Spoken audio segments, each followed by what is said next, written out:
Ona changu chimwe chana, changu chimwe chamwana chakasara muhondo.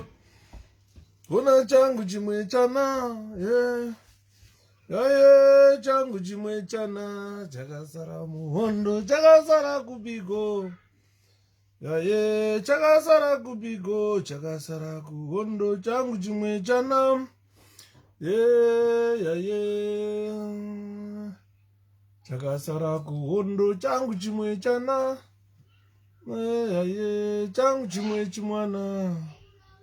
Kuhondo, chakasara kubiko.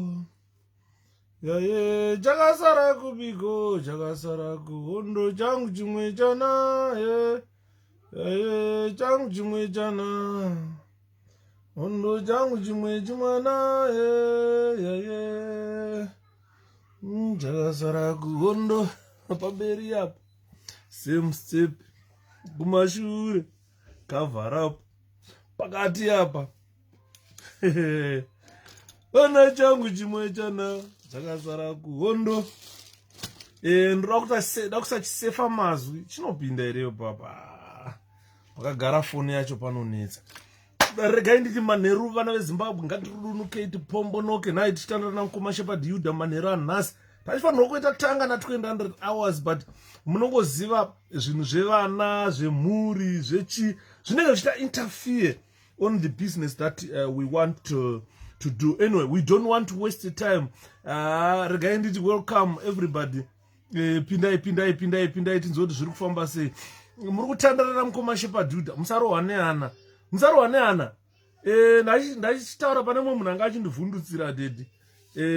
Comrade Judah, zvakadini baba Nobi zviri kufamba here?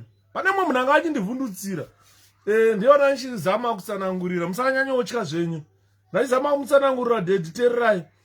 Munhu wechirume, vanhu vakaita sana Judah hativhundutsirwe, nokuti patinozosangana newe unozotadza kuzozvitivhundutsira kwacho.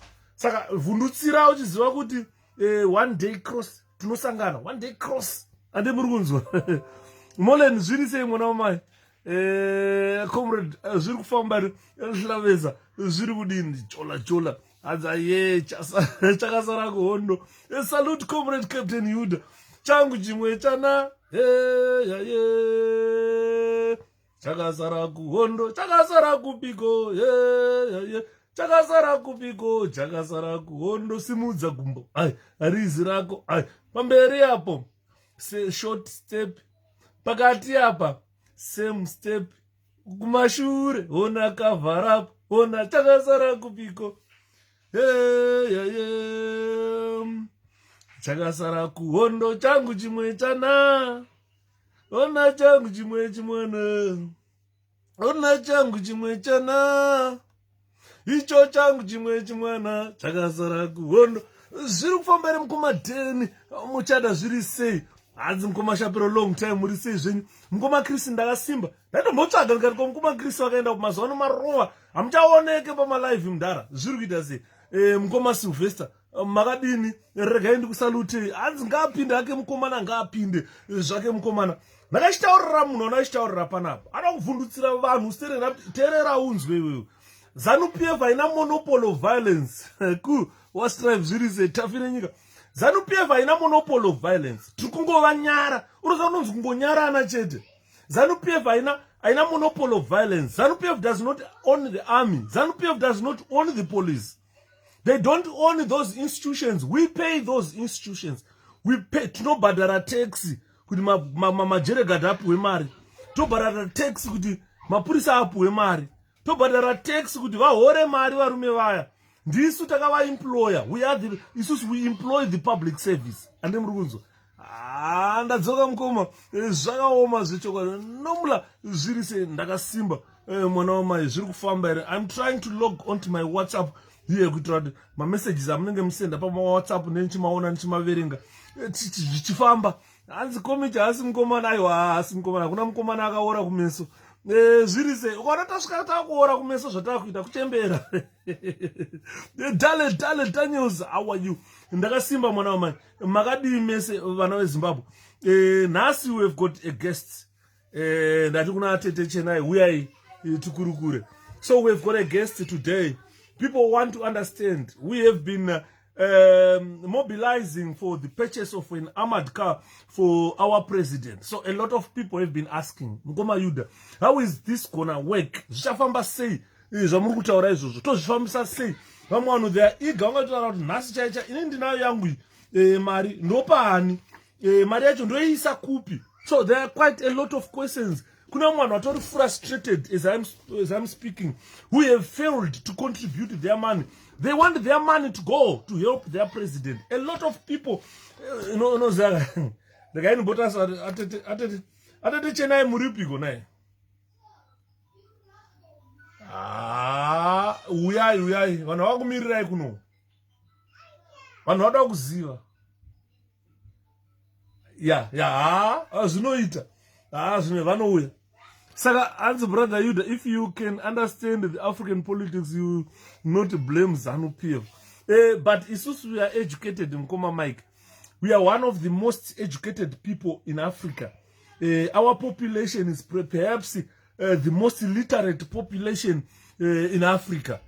And in the morning, Saka, we must do politics zedu very different. But nyaya kuzovhundutsirana ndoyanda achitaura kuti aiwa iite kuvhundutsirana.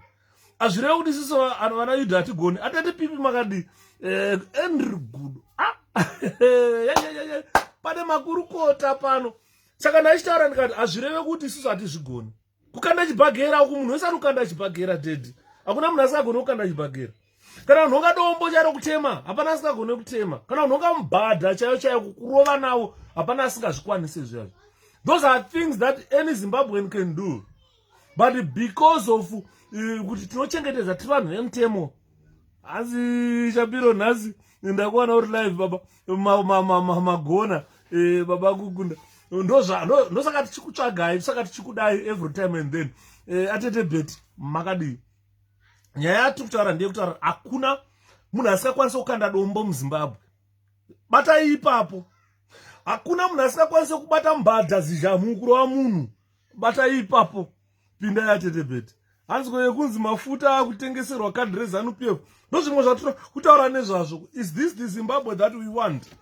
We all know, ladies and gentlemen, we all know the sort of Zimbabwe we want to live in. We don't want to live in a violent environment. We don't want to live in a violent Zimbabwe. We don't want to live in a country whereby munhu wani anenge achinzi yautenge mafuta neZANU-PF anotenga akachipa. Vakuda kuvhura mastoro evanhu vezanu. What are the whole nation should starve? They forget that we pay tax. We pay the police. We pay the army. We pay the prisons. We pay the Air Force. We do pay them. We pay the CIOs. We pay civil servants to save us. This is why muchiona kana vakutaura kuti kwane mashopu chete eZANU-PF. Zvakureva izvo kuti akuchina munhu anofanira kubhadhara tax muZimbabwe. Let vanhu veZANU-PF chete vabhadhare tax. Changu chimwe chana atete Rozi makadi chakasara kuhondo changu chimwe chimwana changu chimwe chana chakasara kuhondo chakasara kupiko chakasara kupiko chakasara kuhondo pamberi apo short step pakati apa same step kumashure cover up chakasara kuhondo. Ndozvatiri kutaura isusu kuti kana zvaakunzi mafuta anotengeserwa vanhu veZANU-PF vane mastoro avo eZANU. Vanhu veZimbabwe, there is no point of paying tax to a government that you don't support. Ndizvo zvazvinenge zvaakureva kuti hakusina muZimbabwe anofanira kubhadhara tax. If you understand despotic leadership, I think you can mind your own. Poor people will just there to feel the pain. Zopera zvakadaro. Azvipere zvakadaro mungoma mai. Nekuti ndozvatava kutaura panapa takuda kuzvipedza. Because kana tazvipedza panapa we eradicate system yeZANU-PF. Then we have a Zimbabwe that we all want to live in. A Zimbabwe where we can walk the streets safely. A Zimbabwe that our children would grow up in a hunu. Vana havanokura vachiona muchikanda matombo. Vachiona harawa nechembere dzagumaura dzichikanda matombo dzichitema motikari. Mungaona vana venyu vachitarisa that amount of violence. You are creating a Middle East in Zimbabwe, which we don't want. andiri mwana mofela zviri kufamba here stole timi sekuri makadini makadini sekuri stole makasimba here. So we have a vision. We have a vision. That's the MDC Alliance. We have a vision. In Anduranzi, in MDC Alliance. Kana uro ZANU-PF vazhinji tinoedha totanga kubvunzana tichitaura panapa. Handizoitwa sei mukoma zviri izvo zviri kutoitika. Ndozvatakupedza. Ukanzwa vachitanzi mandu. Nino adzoka mwana wamai wangu. Asi ukanzwa achiti mandu inenge ichitange kiti nemanyoka, kiti nemabayo. Yakambandikirwa nechi ine constipation, kiti nemanyoka, kiti nemabayo. Ukanzwa mundu. It's a mental health issue, that one. Tikangoseka zvedu panapa, but serious. Vakuru vanoda kubatsirwa.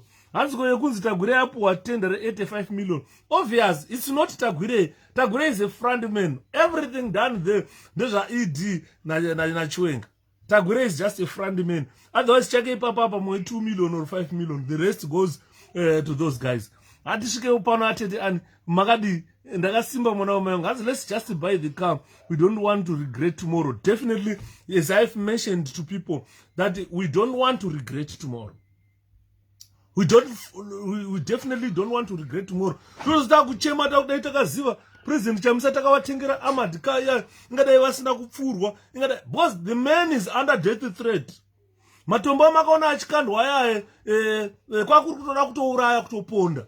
Pfuti yamakanzwa Chinamasa achiti yakaridzwa ina kuridzwa neMDC. Pfuti yakaridzwa nevanhu veZANU-PF. Saka Chinamasa akaziva kuti zvichazikanwa kunzi pakarira pfuti. Panorira pfuti unopaziva iwe. And hakuna munhu weMDC ane pfuti. Saka pfuti yaridzwa nevanhu veZANU-PF ndo pfuti dziri kunzi akatorwa kufama yazvina vashe ndo dzakushandiswa kuda kuassassinata President Nelson Chamisa. Payakaridzwa vana Chinamasa vada kukavha vachiziva kuti kwaridzwa pfuti. Andiri maona ndo pandakataura nga Chinamasa hakuna sanction rinobva kusvika maita implement. ZANU-PF knows anyway what is required, what they need to do. Ngapinda yake mukomana. Saka ZANU-PF knows what is needed for sanctions to go. You might climb on top of the mountain and shout. As long as you shout, hakuna chinobva. Ngoma Victor unda Magadi. Gogo anata ndakasimba gogo. Magadi. Nasi chishanu. Woza mpela Vic Friday. Ngatitaganei. Titaure nyaya tuda kutaura panapa. Kune vamwe vanhu vasiri kuziva kuti zviri kumbofamba sei. Ndakadzwa vamwe vanhu vachitanzi kwakavhurwa GoFundMe. Vamwe vati vana Shepherd Judah vari kumhanya uko vachikambena toda mari dzekuti motikari itengwe. Saka nhasi clarify some certain issues kuti vanhu vazive kuti hakuna GoFundMe iripo. Iri kungounganidza mari ichangobatanidzwa nemari ichaunganidzwa naYuda nemari ichabatanidzwa naNingi. Yese mari iyo is for one purpose. But panapa tine certain audience yatinoita cover. That certain audience iyoyi hauiwane kune mamwe platforms. Saka we are confined to certain audience which you should know, and those other platforms should know, and that GoFundMe yacho iripo, people should know about it. Saka a lot of people are asking. There is totally no confusion. Musatombotyira tanzi ndingachadya mari yangu, hakuna ari kudya mari. Tinoda kutenga motikari. Ndo purpose yedu. Hanzi ndapinda ake mukomana shoko ngariende ndo ratakufambisa mukoma Leeward. Hanzi munogona kutaura chibaba changu. Thank you so much mukoma Bondera. Thank you very much. Hanzi na baba kukunda. Hanzi mukoma Yuda pindura itinzwe. Panzi kuti koye kunzi Tagwire apiwa. Ndaipindura baba kukunda. Tenda yapiwa Tagwire. Because ari kunzi ndiane company ne equipment. But kada kutarisa haisi company yake, haisi equipment yake. Izvi ndezvana Munangagwa nana Chwenga. Ndosaka muchona vachigadzira road yoti vanongodira kaleya kebitumen hanzi natopedza Chirundu road. Ngofamba 1 gonyeti rapo to. You understand? Avazvikwanise. Hanzi akucontribute 100% mota iya inopinda sei muZimbabwe. Haitogwe here. I'm going to clarify on that issue. Because most of those issues, they have been ironed out very nicely. So there is a committee. I know people do not understand. There is a committee that is coordinating izvozvo. Saka there are security issues which we are not going to discuss openly. We learned our mistakes from BMW yakatumirwa Ahmad ya President Morgan Richard Tsvangirai, there were mistakes on wakaimporta motikari made grave mistakes. So those mistakes have been now rectified. Hanzi manje ikatengwa mota haivharirwe here kuti isafambe muZimbabwe. No, haisi kuzovharirwa. This is what I'm explaining mukomadeni. We still have a BMW X5 inenge yangu here, but iri in blue color. That was imported for President Morgan Tsvangirai's use. And it was impounded by the police and it was impounded by the Zimra. Panema issues aripo ipapo which were not ironed out. Anza bareta renyu ropedza va sports kick. Thanks Mngoma Bandera, thanks so much. Saka nyaya tikutaura ndeyekuti there were some issues with that BMW X5. The people who imported that car vane zvavasina kuita zvakaita kuti motikari itwe impounded. So those things were now rectified. Saka musanyanya wochika kuti ndikaisa mari yangu motikari ikatengwa ku South Africa haipinde motikari chazva. That was rectified. Because as we work, we've got a committee that is coordinating the purchase of that vehicle. The rest for security issues are left to the security department. We are not in the MDC security department. Saka what isusu vanhu veZimbabwe chatikuda isusu kutenga motikari. Tatenga motikari toita hand over. Kana totora mari yacho to security chitenga motikari yamakaona asi takavarekomendera motikari yatikuda. Andiri maona. Saka chaurwiswa chenche kuti ngatikwane vanhu tikwanise mari iri kudiwa. Last time pandakaya pa live on Facebook ndakati ngatitange itawanda tozocollecta. Pandakora takuta problem yekuti tikawanda tisingacollecte mari yacho hazvina zvazvobatsira. Zviri nani anayo obva atoti ini ndinayo panapa ndokupa here togachira mari yacho tonyorana pasi. This whole process is transparent. Ndakakuudzai ndikati I've got a book here. Ndine bhuku panapa. Ukaona zita rako risimo chema kuti yudhadya mari yangu. Andimo ukaona zita rako risimo iwe wakabvisa mari. Don't hesitate kana kuudza va President Nelson Chamisa kuti ndakabvisa mari yangu zita rangu ana uriona. Yudhadya mari yangu. Don't hesitate even to call the police kuti yudhadya mari yangu. Saka what I have is nebhuku iri andingona mazita evanhu. Aita pledge yake tikunyora mbuku. Abvisa mari yake tikunyora mbuku. Vanayo ndo vatakutaura kuti ngaiuye. Tobva tanyora tachimira tukwane 3000. Saka ndiri kuona kuti tine vanhu vanongoti hey chinja who are not helpful. Now utasvika nguva yekuti taakuda kuti tiite zvinhu zvekuti chinja yacho isimuke. Uve proud nechinhu chako. Vanhu vazhinji vakubackpedala. I think for the past 3 days or so, pandakatanga kuimba nyaya iyi. By now, ingadai bhuku ritatosvika na 500 people or 600. Pandakakuudza kuti chiri 75 in this book. It reflects something. MaZimbabweans tine problem. Somalians, they did it.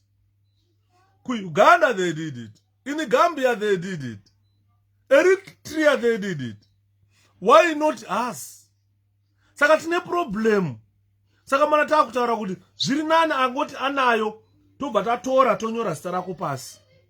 Tobva tatora tonyora zita rako pasi. Vamwe vari kuti inini handisina kuzikanwa tinonyora pseudonym name yako but zita iroro hausi kupa zanhu. Zita rako kana kuti nhamba dzako dzefoni hausi kupa MDC. Uri kupa Shepherd Yuda. I'm so confidential ndinochengeta zvinhu. Handimbofi ndakaburitsa zita rako pachena. Because what I want is to protect you and to protect your family. ZANU-PF is a violent part. Yoti vakatonzwa kuti Shepherd Yuda nehama dzangu dzimwe dzinosapotawo ZANU unotonzwa dzaakurohwa kumusha uko. Ndakataurira mumwe munhu weZANU-PF ndikati zvinoda Shepherd Yuda hazvo zvinozvoda sisi vangu. Hanzvadzi yangu inoda zvainoda, mukadzi wangu anoda zvaanoda, mwana wangu anoda zvaanoda. I cannot force mukadzi wangu kuti ida MDC kana akatanda ZANU. So what I'm saying is there is confidence. We have confidential yatinayo yatinosaina yatochengeta kuti nyango ukandipayo $100 yako ndinonyora kuti nhamba yakati yakandipa $100 ndonyora ma initials chete but nechiziva kuti iwewe ndiwani ndini ndega ndinoziva kunoenda mari akunyorwe zita remunhu. Andiri maona hanza about yeah mu South Africa we have got an account in South Africa. So I was waiting for a guest. We are supposed to have a guest today. 𝗀𝗀𝗃, I'm not sure where is she. And I want to mauya mutaura kuti Yuda ndobva ndava Eda. Then we'll explain a part of what is happening in South Africa. Those who are in South Africa, you are well catered. Tingawita problem yevanhu vari kuZimbabwe, but South Africa you are well catered. America you are well catered. Vari kunana Canada, vari kunana Australia kwese, you are well catered. All those 5 continents must raise 126 or 150,000. That is nothing to us. And so what we need is just to come together. Let's pull together and we will do it. Anzimbo vatarisira vatari sa futi nema binocular. Vanda kupota uchimbotsvagwa 𝗀𝗃𝗃 kuti ari kupiko mwana ona, where do we bang? What will happen is inini as an individual, what is important is this book. Vanoda kune vari kuti isusu masta edu vazoita sei ndokupai PayPal account yangu. Vari munana UK vanokwanisa kana vari munana South Africa vari munana America na kupi manda PayPal account yangu ndokupai PayPal account yangu moisa mari yacho nenchi ku-update figure mane mari yakati ndinovhura pano ndokuratidzai mari inenge yamo because I don't use it. Saka ikapinda mari yona izari PayPal account muri kupinda mari yemotikari inongozotransfer yobva yaenda ka1. I don't use that PayPal account. Andidimona. Saka this book is very important. Ukandipa 100 pounds yako ndokunyora. Ukandipa 50 pounds yako ndokunyora. This is a very thick book. This book rema pledges, rangari rema pledges. Saka taona kuti tikaramba tichipledge kuzona tokwana 3000 amene tokwana rini. Zviri nani tikolect. Yevaripo. Kana tikakoleta from these 75 people, we know we have raised over 3-4,000 pounds. Tatofamba tatoene chinano. Totoziva kuti yatovepo itabata. Tamirira vamwe vari kuuya vachiisa mari dzavo. But make sure that when you put your money, unopinda wochengeta iwo kana andu kana waisa mari yako uchachengeta receipt. Utozotala toona kuti mari yataka receiver nemari yamuna yema receipts iri kuenderana here. Hapana sendi radyiwa. That man is not going to look for 𝗀𝗵𝗺, to look after 𝗀𝗵𝗺. He's not going to look after my family. He's not going to look after imari irikuenda kumotikari ya President Nelson Chamisa. And there is a PayPal account iriko irikurarwa necommittee. And nachida kuti 𝗀𝗃𝗃 vauye panapa vanyatsoparura how the committee is working, because we are holding meetings time and again. Chona taapapi ta raise how much. And the boss would say good work boss. Thank you bestie, thank you so much. Saka ndonya iripo vakomana yekuti timboona kuti 𝗀𝗃𝗃 uyu mwana uyu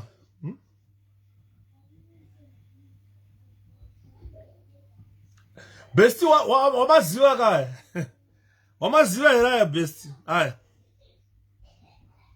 very rare binoculars rarely found now. Aya, wamaziva kaya bestie. Aya, mira one. Yeah, are clear, man. From Russia. Best binocular in the world from Russia. Ndokunonga uri 2 miles away. The akakanwa. 2 miles away ndokuona. Ndokona zviri clear. Ndototaura kuti wakapfeka zvakati wakamira se uri papi. Ana maziva boss from Russia. And kwandakamawana haindofukura kwandakamawana kwacho kwakaoma wakomana. Musaona wakomana vanomira mabuilding marefu muchiti havasi kuona vanenge vachikuona. Wakomana vanenge vadonha kubva muRussia vapinda muZimbabwe vanenge vachikuona zvezvamunonzwa chinamasa idei kwakaridzwa pfuti kurota kuyakwe. Aya mabhinos ariko aya maRussian anenge achinhonga. As King Yuda zviri sei ndaswera mwana wamai zviri famba here mukomadhiva pakaipa. Saka ndo nyaya tiri kutaura. I'm just waiting for our guests to come to clarify certain issues. I know Zimbabweans have a lot of questions. You've got a lot of questions. Nyaya iripo nyaya yeaccountability, inyaya yetrust. Inini I think vanhu vanondiziva vakatanga kutanga pa platform para tichitanga nyaya iripo ndeye trust. Mkoma atetelina zviri sei? Hanzvadzi yangu ateteleni makasimba here. Nyaya iripo ndeye trust and accountability. This money does not belong to Shepherd, dude. It belongs to the car yoda kutengwa for President Nelson Chamisa.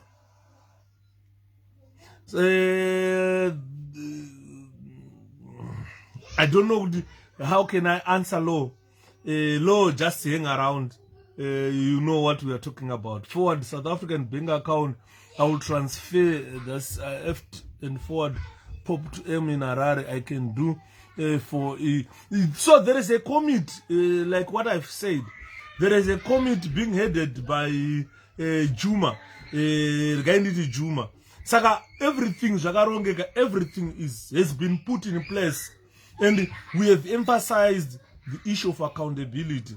We have because ukaona wabvisa mari yako uchifunga kuti haina kusvika, fonera kana president chaiyo chichamisa, fonera kana wakomana kana komiti yacho muchataurwa kunzi munani, so that people become clear. Ndosaka ndaichemera hanzvadzi yangu Flo, ndakazokanganwa kumufonera. She is a defunct member of the committee. She's there. Saka ndichataura navo, we work together. Saka hanzi ngatitenge mota, ndo zvatakuita mukoma webi. Saka nyaya iripo ndeyekuti takatichita ari mapledges. Saka nhasi taita meeting. Tikati of course mapledges anoitika, but problem inozoitika munhu anopledge undokupa 200 pounds. Mangwana ofirwa nababa. Haichakwanisi kubuda mari yayi. Saka tinoda kutokanzela kuti hatichaiwana. Saka taakuti munhu akapledge akati inini ndokupa mari yakati, kana kuti nhasi kana kuti mangwana takukumbira kuti ngaitobva yauya. Tobata tonyora mubhuku. Tichikuratidzai kuti tawana so much. Tawana so much. That will hanzi ne committee that will encourage more people to keep on contributing. Because kana vanhu vachiziva kuti so far pane 0-0 hatina chatakabata. Then vanhu tichingonyora mapledges, vanhu vari kuti no. Tinotora magore tisati tatenga motikari. We need that car urgently. Thank you Mkomar. Thank you Rufaro. Thank you so much. As Gambakwe, we want him to do his 𝗀ጽሕቅ journalism. Gambakwe akarowa shumba nembama. So this is what we are doing. Why we are doing that is we all know the sort of Zimbabwe that Zimbabweans want to live in. This is why we are doing what we are doing. Every Zimbabwean knows the type of country that he wants to live in. A type of country that we can walk the streets safely and know our children are safe. Not to say if mbuya vana vako vakasangana na mbuya vakutotiza mbuya akabereka baba akabereka mai kungovaona chete kutiza vana ukabvunza vana kuti muri kutiza mbuya chii, asi vanoroya kanzi aiwa takaona vachitema motikari yapresident Chamisa saka tiri kutya kutemwa nambuya. Izvozvizvi kutaura kwandiri kuita vana vari Zimbabwe vari kutya kutemwa nambuya. Mambuya akutema motikari. Hanzi ngaafambe neamadhika mukomana. Ndozvatakuchemera manje maps.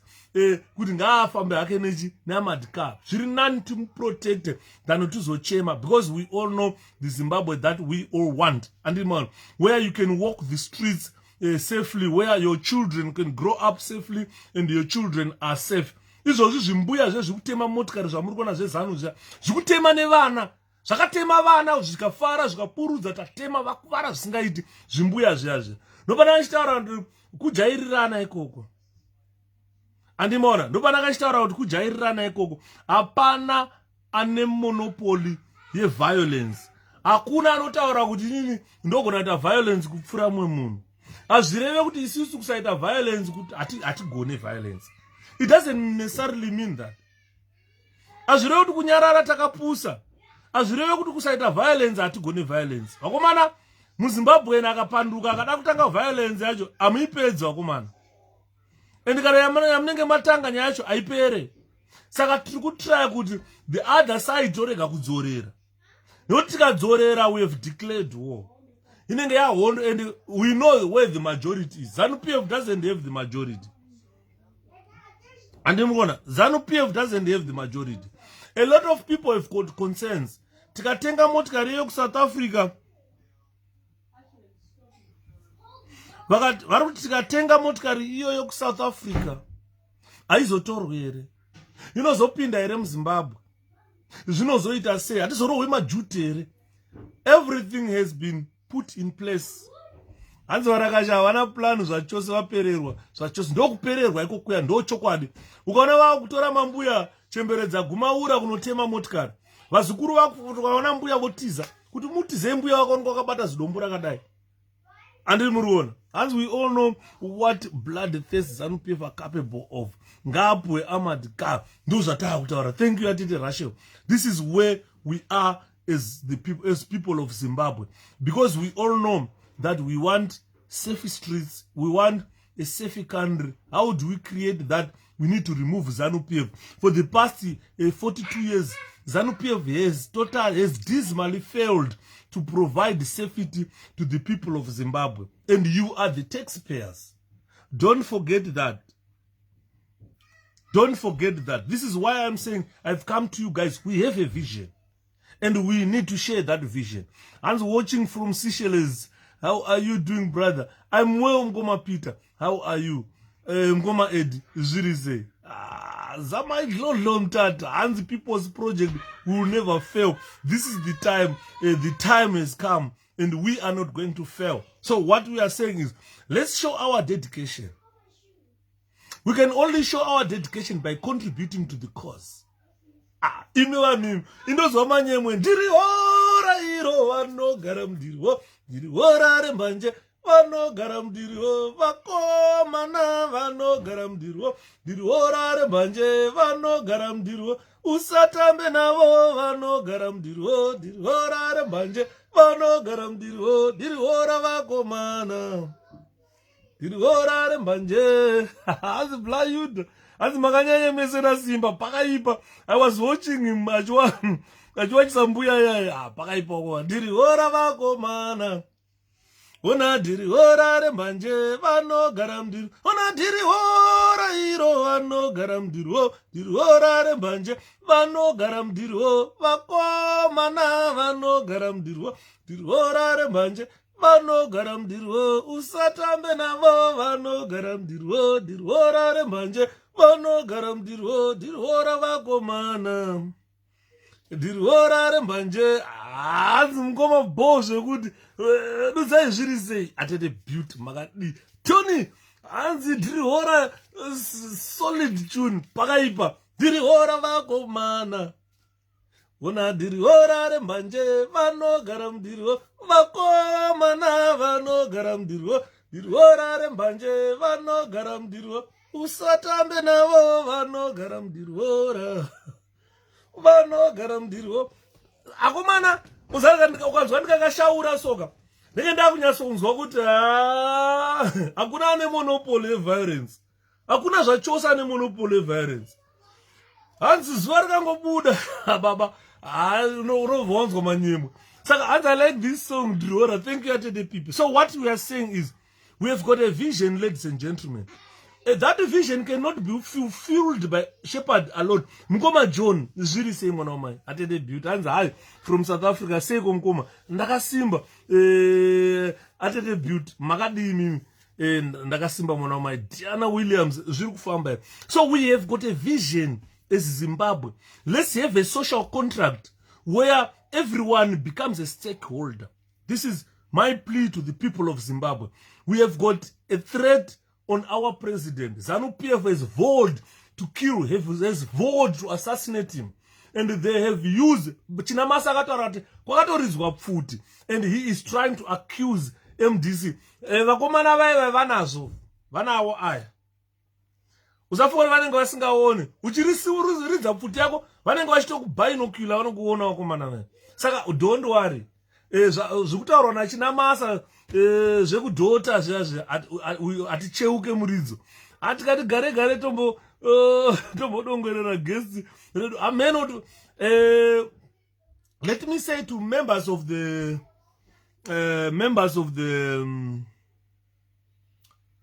let me see something failing here. Members of the community who are here, mdara wakabi batai Atete Chena nekukasira takavamirira nai. We are waiting for the guest.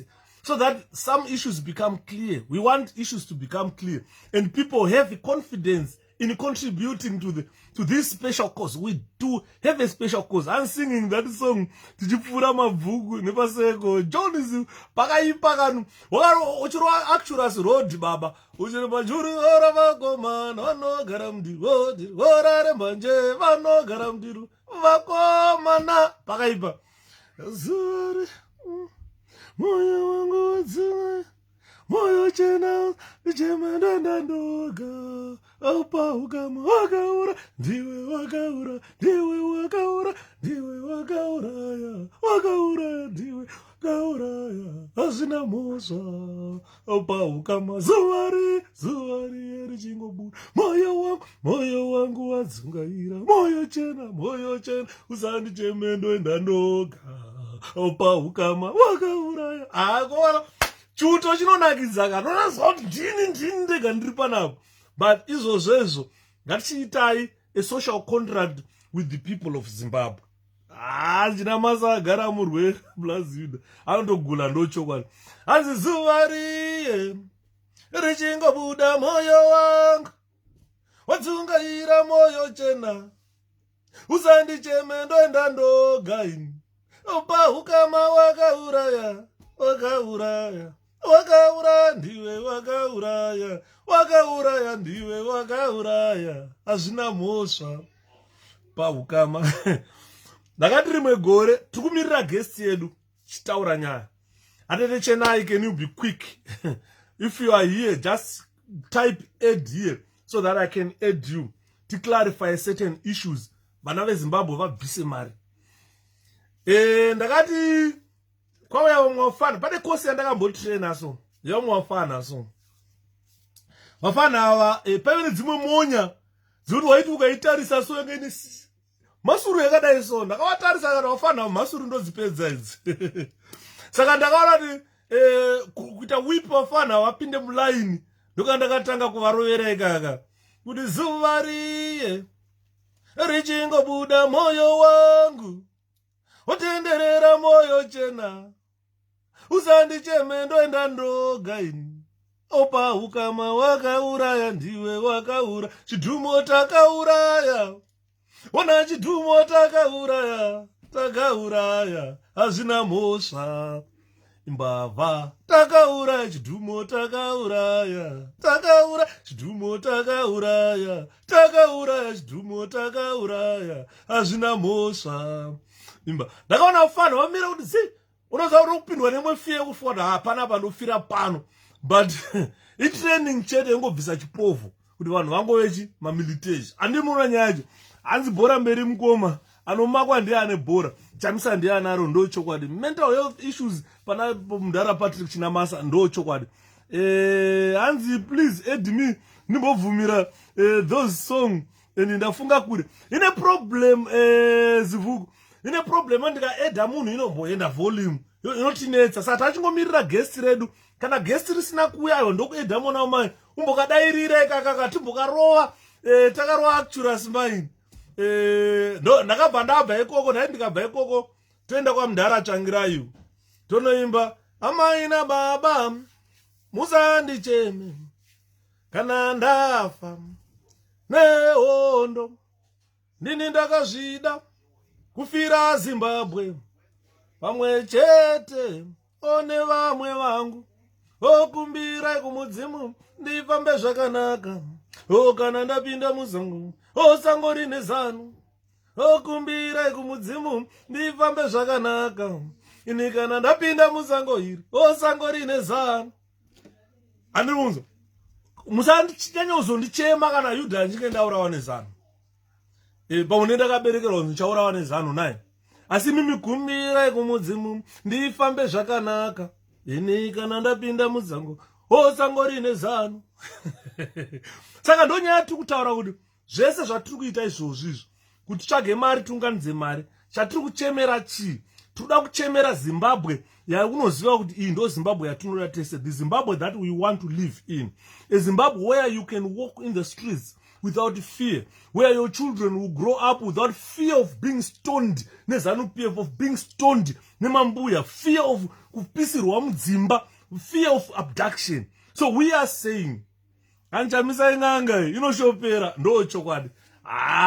Ziterera unzi, ona terera unzi, iwe terera unzi, ozoite sabu, sabu baba, zvakaoma. Saka ndachitaura pane munhu anga achinivhundutsira wananzwa ininika ndokurera 50 press ups ne one hand. Ndaizviita 50 press ups ndochinja ndoita 50 neimwe nerumwe roko ndosimuka apa tsinga dzichimhanya kudai so unonyepa iyo. Ndokutaura kuti kunoedza tichirwa tichigwa hakuna ane monopoly violence kunoedza tichirwana saka kunyepa kuti ZANU-PF pamene tinorova sere muchiuya makabata mazibhadha nematombo ofana hatigona kunhonga matombo isusu hatigona kukwazvura miti hatinongoona ngoti kwazvo mboma yakadai so wouya neyako ndouya neyangu samuti hatizvikwanise. ZANU-PF thinks we can't do it. They think we can't do it. We have been peaceful. We are capable of doing anything ZANU-PF can do. Tinao vakomana vave muchuto vandotoziva vakawanda vamwe vairidza matenga vairova matenga kupatilari paya ku1 make kumake uku tinavo vanhu vekumake tinavo vanhu mona bharita ndakapfeka here ndirekuinkomo rekumaselu scouts kwakunzwi inkomo kuyakwe vanonzi vemuchadenga mauto vemuchadenga azvireve kuti havakwanise murunzwa nyaya ndiri kutaura azvireve kuti maZimbabweans they can't if they want to be violent they can and they can retaliate but tine mukuru anonzi president Nelson Chamisa wokuti anobva ati ukasimudza dombo andi kanda dombo pasi unoda kutemerei mbuya hanzi mbuya vatema motikari ndoda kudzosera hanzi aiwaka rega mbuya vave vateme motikari ichakwana nguva yekuzovabvunza kuti nhai mbuya pamaitema motikari makatumwa nani tonotora wacho akatuma mbuya kuti nini ndini ndakatuma mbuya kuti ndaimotema motikari wouya kugara apa wakanga wakatuma mbuya here kana akati kwete mbuya makatumwa nani vakati kwete mbuya yamakapara inonzi malicious damage to property saka nyaya iyoyo inoperera mudare kana maenda mudare moenda kujere monorima muriko kubhadhara mhosva yamakapara vari kupara mhosva vanhu ava andimaona saka what we are saying here is as MDCT we have got a vision. That vision is where we are starting now. 2018 election takaenda mistake yatakaita pa 2018 election is takaisa faith in the people like Monzora, takaisa faith in the people like 𝗀ጽ, and we never knew that those guys were spies. And murugona 𝗀ጽ akazobhonyoka ega kuti no, I was spying on this young man all along. And murugona saka takaenda ku election tine vanhu who were pulling us down, but these are our officials. So I don't see kana mune munhu wamunoona musinga trust ezvinezvi kasirai kutaura tobva tatombata kuti baba kana marching orders tinopa because isusu ndiso varidzi vemusangano vachamisa mutungamiriri wemusangano executive ndisakaisarudza ndisakaenda kucongress tikavasarudza vanhu vaya tikatoda kuti mutitungamirire imimi kana akuenda against us akunotengesa musangano kuzanu haasiri wedu munhu yaashata hanzi kuvana vemukomana hakuna mbavha dzakainda nevaya vamukuona vari kuda kupamba zvose yezvo 𝗀ጽ akati kana madzimai edu achatora handiri maona thanks mukoma Henry mudhara wangu ari pano ndobva ndanzwa manyemo unoona kana uchitsigirwa nevanhu vakuru vakadaiso unonzwa manyemo manyamu manyukunyuku akazoembwa nehanzvadzi yangu zvika manyukunyuku kudenga ndekudenga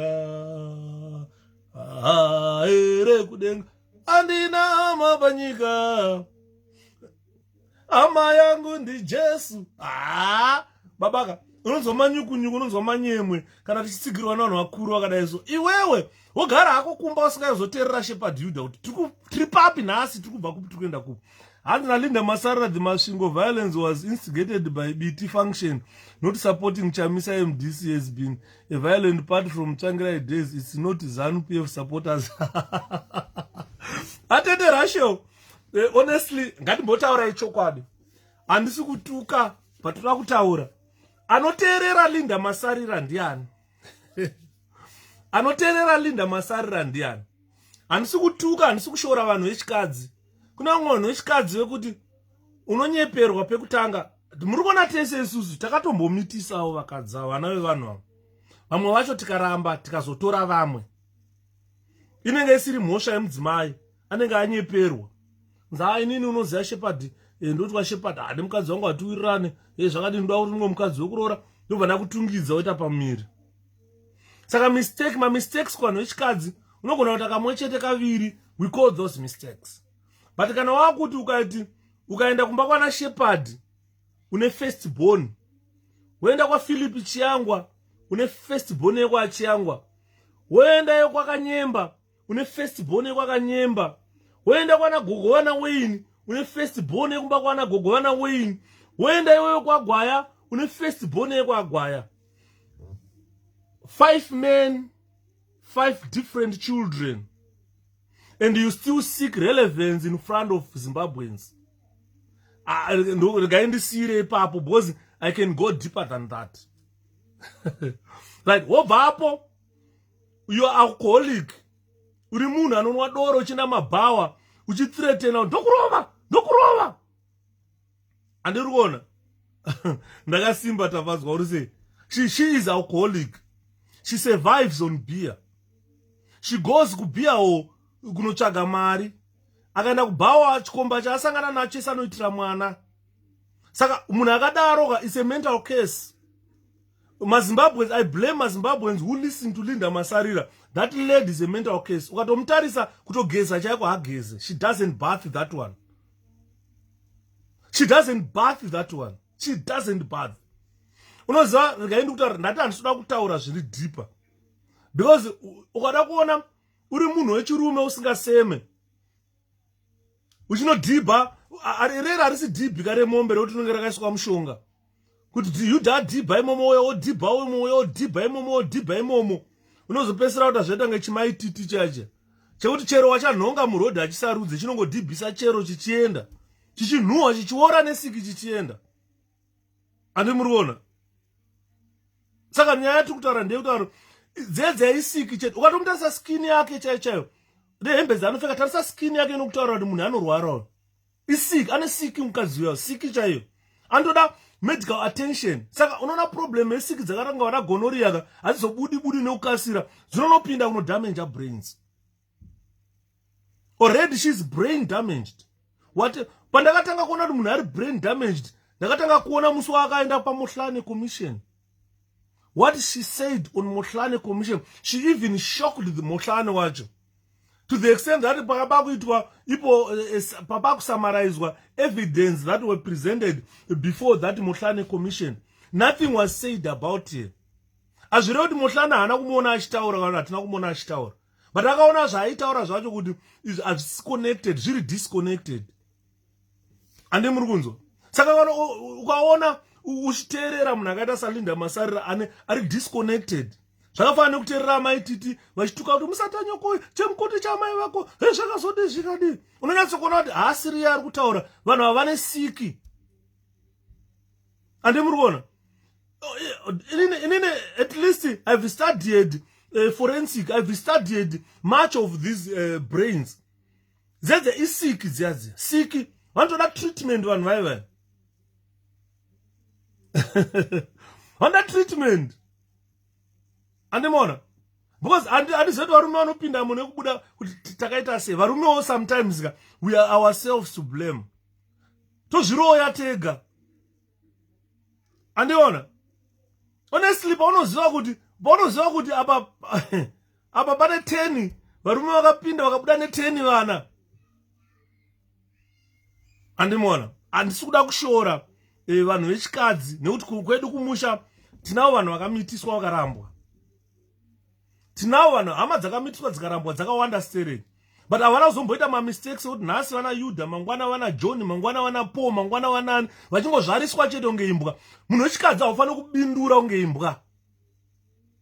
Kuti raini rese rotoziva kuti yabindura. Dzorara dzichirumana. Kurwira ka1 kamukadzi kako. Akada kanogeza. apedza apanda kuya kuzomira pamberi pachita chevanhu achitaura Linda Masarura anotaura chi anotaura chi. Andinoona and kona hazi drop yamaititi unondonzwa tsitsi akakurura bhurukwa so kwamutarisa unoti hey munhu ere uyu munhu aora uyu. Hanzi mandipedza nhasi ramaiko ndo inenge ichitaura isiki inenge ichitaura ndo chokwadi because brain dzenge dzako kai siki yagarisa isina kurapwa munhu achingozvara vana chete.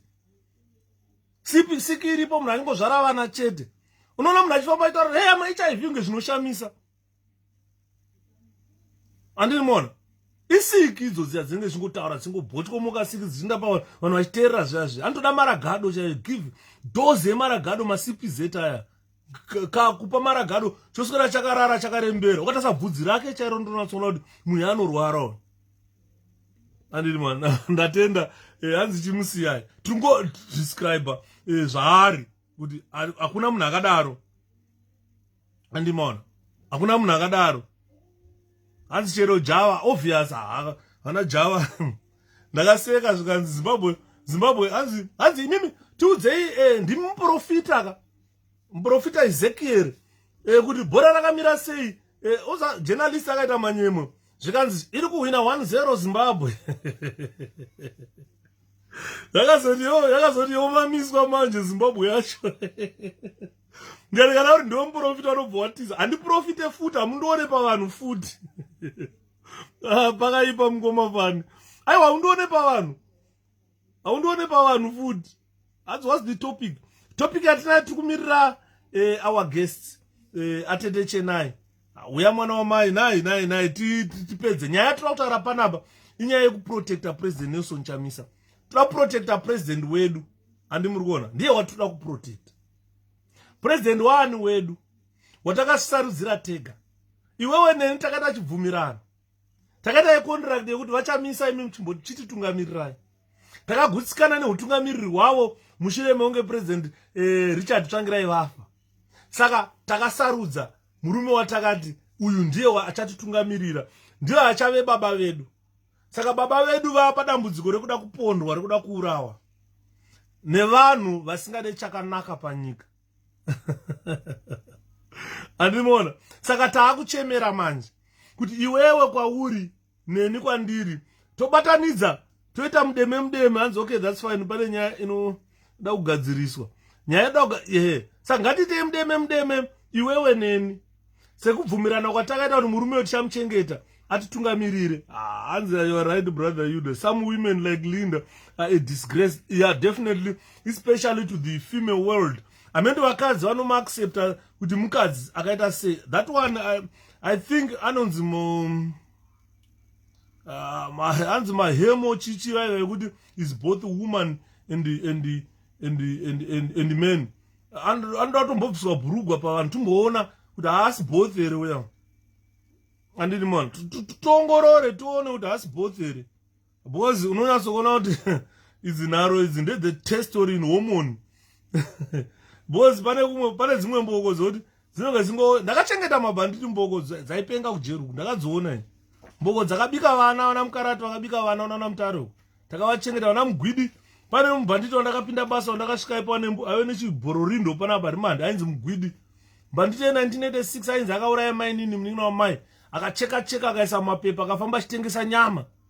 Andiri kuona vanhu ivo havambofa vakaita pfungwa dzakanaka. I hereby pledge my 20 ndopani. Mukoma Ben kana munayo munouya kuinbox kwangu totaura kuti munopani. Ndobva vandakunyorai pasi. Ndonyaya tachitaura naatete Flora kuti panoda munhu anenge achinyora mapledges iwaya. But now taona kuti takaisa mapledges tikati vanhu uyai look come forward. So people are not coming forward, but under MDC, under President Nelson Chamisa. So what we are saying is we are now collecting my pledges. To collect my pledges, ndo ya live panapa. Buku ndinaro ili. Ndokuratidzai mbuku mukuti tawana Maria Kati. Aya ma pledges kaya. Tawana Maria Kati, taunganza Maria Kati. kune vamwe vasikatoti mazita avo azikanwa. We are not going to talk about you, but figure yenyu inenge ichinzi yabva kuna CI atipa iye 50 pounds tenge takanyora pana tapedza. We calculate mari dzedu toratidzana tosimudza mari dziya dzoenda. Saka naida atete chenai kuti vauye because we have got a committee that is coordinating everything to make sure that everything is transparent. Hatuna kuti munhu anozochema kuti ndakajirwa mari yangu naningi ndakajirwa. Saka we want people to know kuti ari kukolekta mari ndiani, mari iri kuenda kunani, zviri kumbofamba sei kana mari yaenda ikoko. So pane munhu anga achifanira kuuya nhasi as a guest of honor to explain this so that it becomes clear to the people of Zimbabwe. Chinhu chandoda inini is trust and accountability. If we lack trust and accountability, mangwana tinoya futi kwamuri tichichemera kuti toda zvakati ngatibatsirane. Ndikadya mari yenyu inini yamakolekta ndinopfeka tag yekunzi Yuda imbavha. Hakuna munhu achazoda kuassociate nembavha. Hakuna. Ndo mbavha dzatiri kuramba dzeZANU-PF dzatiri kuramba kuassociate nadzo. So there must be trust and accountability. Ndikakolekta $20, 20 pounds yoyo ndinofanira kuiendesa kwairi kuenda. Andi muri kuona vamwe vanhu vari kuti hatitoda kuzikanwa. PaGoFundMe iripo yakacreatwa iyayo. Hanzi pane mukana wekuti unogona kunyora anonymously ipo paya kuti ndaisa hangu 500 pounds yangu anonymously. Saka some people are not unozati ukaona some details ako online uchiti it's anonymous, but waisa online you've got no control kwaanoenda, so you never know what will happen. Saka vamwe vanhu vari kuti isusu we don't want that. Tinoda kuti kana ndichipa shepherd ndopa shepherd 40 pounds yangu, but shepherd ndichitsire mari yandakupa, haisi yekutenga chingwa. Andimono hanzina handinyare pakaoma. Saka you find that everything that we are doing here is we are trying to create a Zimbabwe that we all want to live in. A non-violent Zimbabwe, where your children will be safe, where you will be safe. Kana mukafamba panze, uchifamba munyika yeZimbabwe, unofanira kufamba anytime unofamba. Famba anytime. Usingatyi kuti hey, I'll be marked in this country. Ndichaurawa navanhu veZANU-PF kufamba kwandiri kuita. So how do we create that? This is the mbiro dzema dzatakutanga idzi. These are the beginnings. This is how we are starting to create a Zimbabwe that we all want. So what I want is everybody to exercise responsibility. That this country belongs to me and my children. Iwewe, nevana vako, uyu, nevana vako, together we form a population, we form a country. The country that we call Zimbabwe. So let's create the Zimbabwe that everybody wants to live in. Not Zimbabwe kuti ukafamba wana mbuya unotiza noti vanenge vakabata mazitombo. Overall, if you look pa vision yatinayo, to be honest with you, MDC ikapinda in 2023. I'm giving you 5 years. First 5 years, the priority of the party is to create a safe Zimbabwe. No, Ndakanzwa President Chamisa, he has said this time and again. Our priority is to create a safe Zimbabwe. How do we create a safe Zimbabwe? We want to see children going to school. Today, my teachers in Zimbabwe are teach 1 day a week. But takaenda kuchikoro isusu, taitichwa 7 days, 6 days a week. But vamwe vakasvika pakufoira. Uri 11 years uchidzidza, wakunonyora final exam unofoira. Chiimagine now, kuti vana vakutichwa 1 day a week. Is this the Zimbabwe that we want? Which is a no. Hanzi kunyepera vanhu iwe. Ko makaita congress rini to endorse Chamisa after President Tsvangirai's death. Thanks very much Ted for that question. Ukaenda constitution MDC, mune inonzi National Council. That National Council, it deals with the matters that require congresses between congresses. And pakafa President Tsvangirai, tangatasara ne about 3 months ekupinda ku election. There was no time for that. So we had to use the National Congress, which they called people to vote. Ku National Congress ndimune powers e Congress. Saka munhu wamuri aite president, topinda pa my elections, tozoita edu Congress edu ndiani? Vanhu vakasarudza President Nelson Chamisa.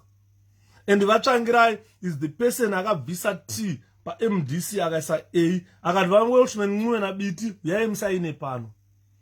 Tafoma inonzi MDC Alliance, akusina chinonzi MDCT. Bozi ingadai taida kuti vapinde iri MDCT, ingadai tangopinda vanhu vachipinda ma alliance ye MDCT woenda yakanzi MDCT.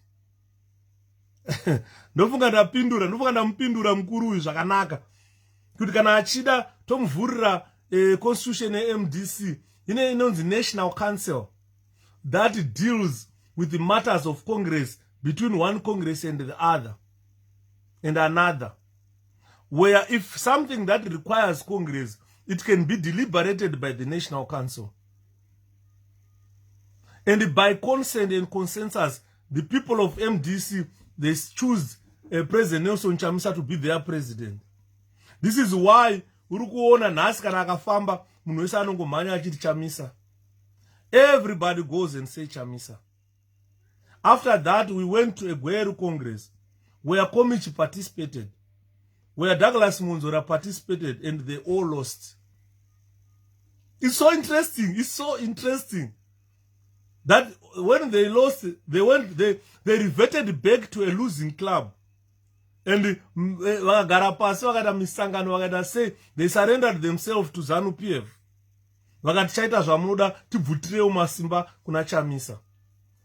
A very unfortunate video was produced recently when Douglas Munzora was addressing people.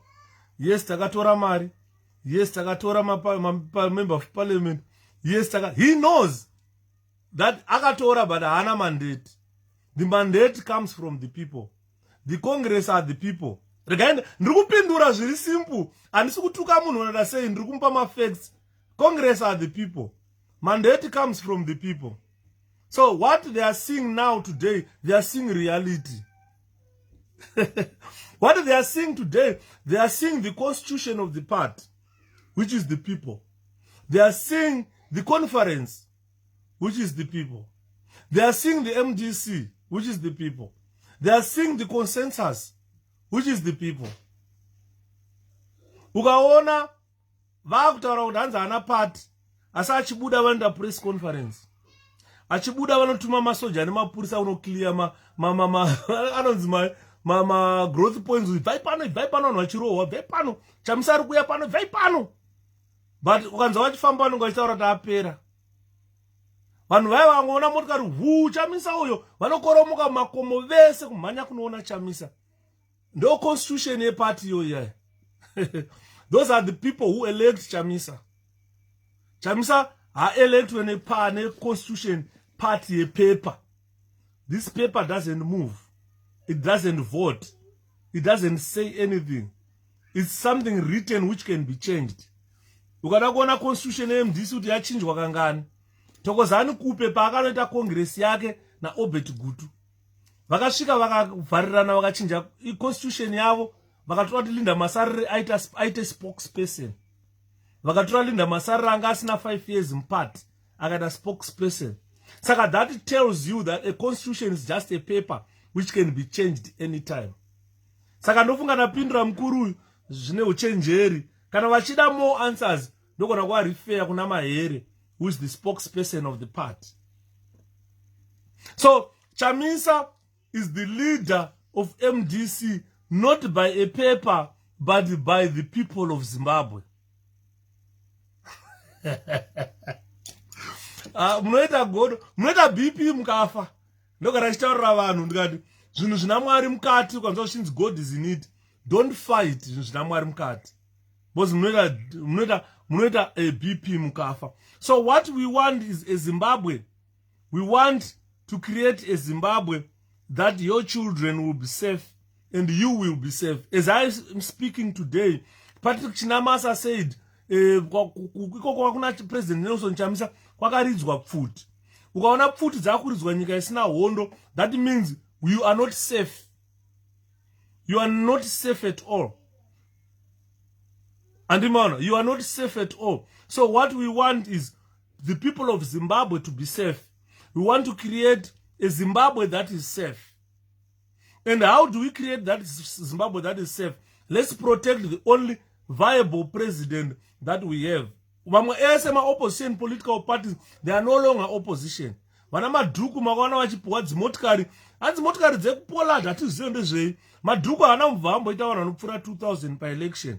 He doesn't deserve your money. That is public money which was used to buy Maduku a car. And that is not in the constitution of the country. And the same people, they are saying they respect the constitution of a country, which does not say buy a car for Maduku. As I'm going and something and you come to my inbox, don't worry. You come to inbox. Anzi, my hair is from ZANU-PF. Very good, Ted.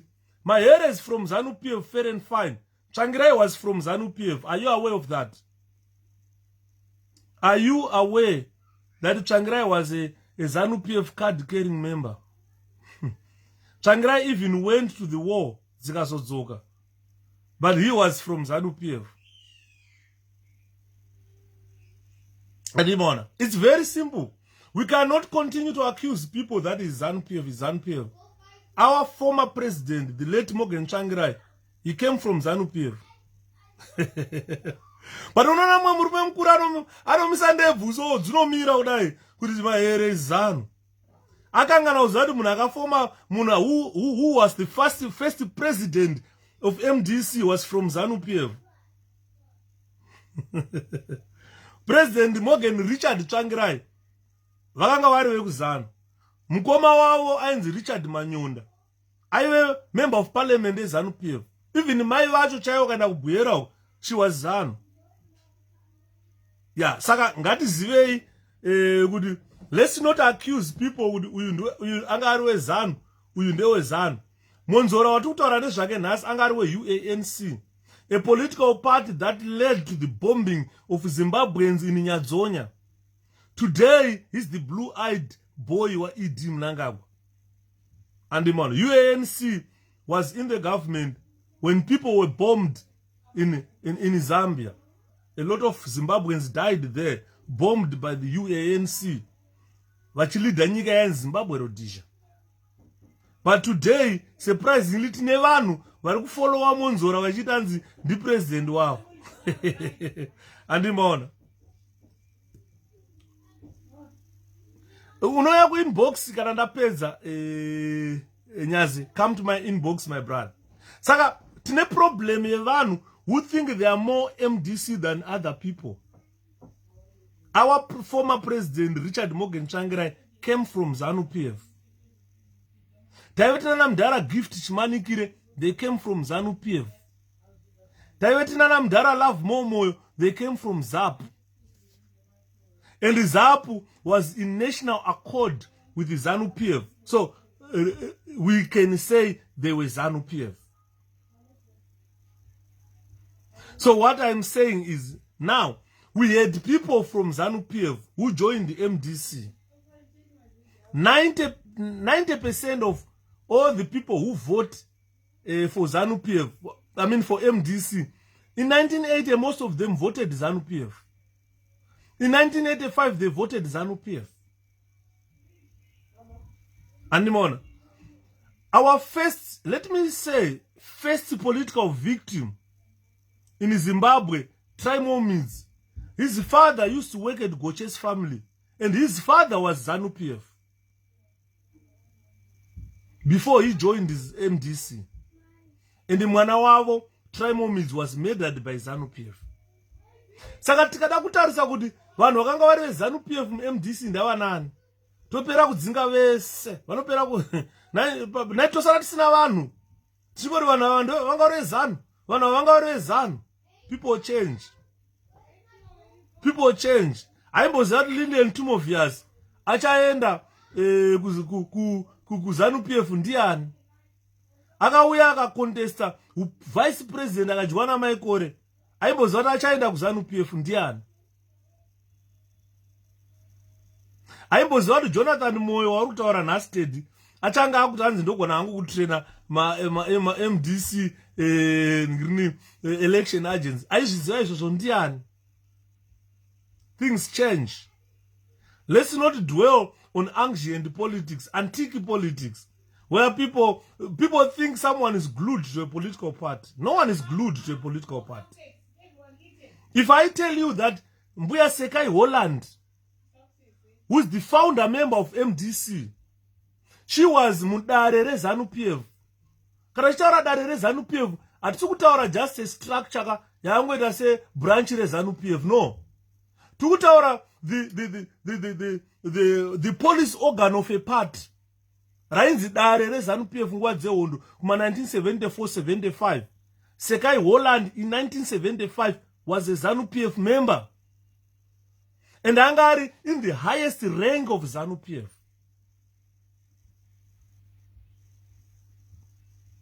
And but surprisingly, Sekai Holland achibva kuZANU-PF akauya akaita founder member with MDC. And Vachangirai from ZANU-PF, he became president of MDC. Saka andoona chakosha kuti mahere kana achibva kufamily yeZANU aite spokesperson of the party. Hapana chinomboshamisa kana wani. Ndrungopa just my examples for people to know that our president Morgan Tsvangirai came straight from ZANU-PF and became president of MDC. Nobody queried about that at all. Nobody queried about that at all. Nobody. And Murugona. Saka, let's not dwell on politics zakudara. Monzora, watutaura panapa Ted. Akauraya vana veZimbabwe. Ari ku-UNC. Vakatuma ndege dzikanobomba kunana Nyadzonya, Chimoyo, kukafa thousands and thousands of Zimbabweans. But nhasi unoyu ndiye wamuri kuti president weMDC. Mugabe Chaye, who was first prime minister of that country in 1980. In 2018, he voted MDC. He said, I'm going to vote MDC. But he was the first prime minister and became the president of Zimbabwe. He voted MDC in 1980. Achada kudzika kuti taure nezvaGeneral Mujuru. General Mujuru, tikada kutaura nezvaGeneral Mujuru, tobva tamira why ZANU-PF had to kill General Mujuru.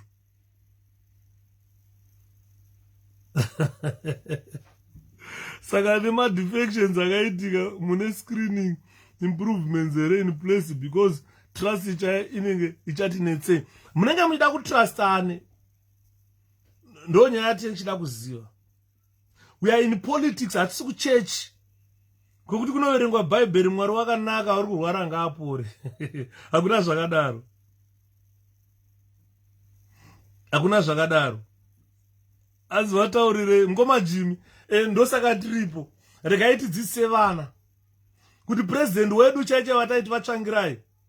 Vakabva kuZANU-PF vakauya vakaita MDC president. Hapana kana one munhu weMDC akada kuramba kuti mudhara yakanga ari weZANU. Hapana. Hapana kana one akaramba. Anzondaona hama yangu. Help me. Maoneiko mukoma kutopasi. Ngatitaurei.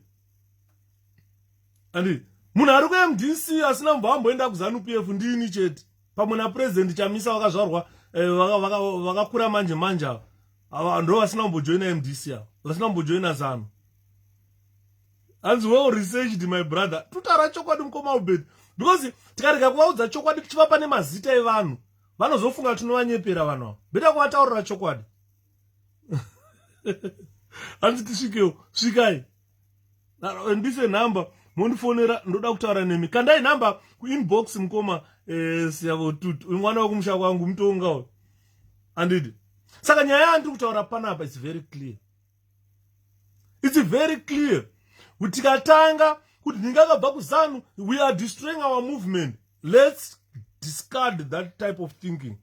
Munhu wese can join a political party of his choice. Kana atajoina bozafana na Mahere. Mahere is an advocate. A well-respected advocate. Spokesperson of the party. Ukaenda pa Twitter ZANU-PF pamwe yoda kutomuraya with what she does. Andabva ndamboona achitwitter anything kuZANU before that.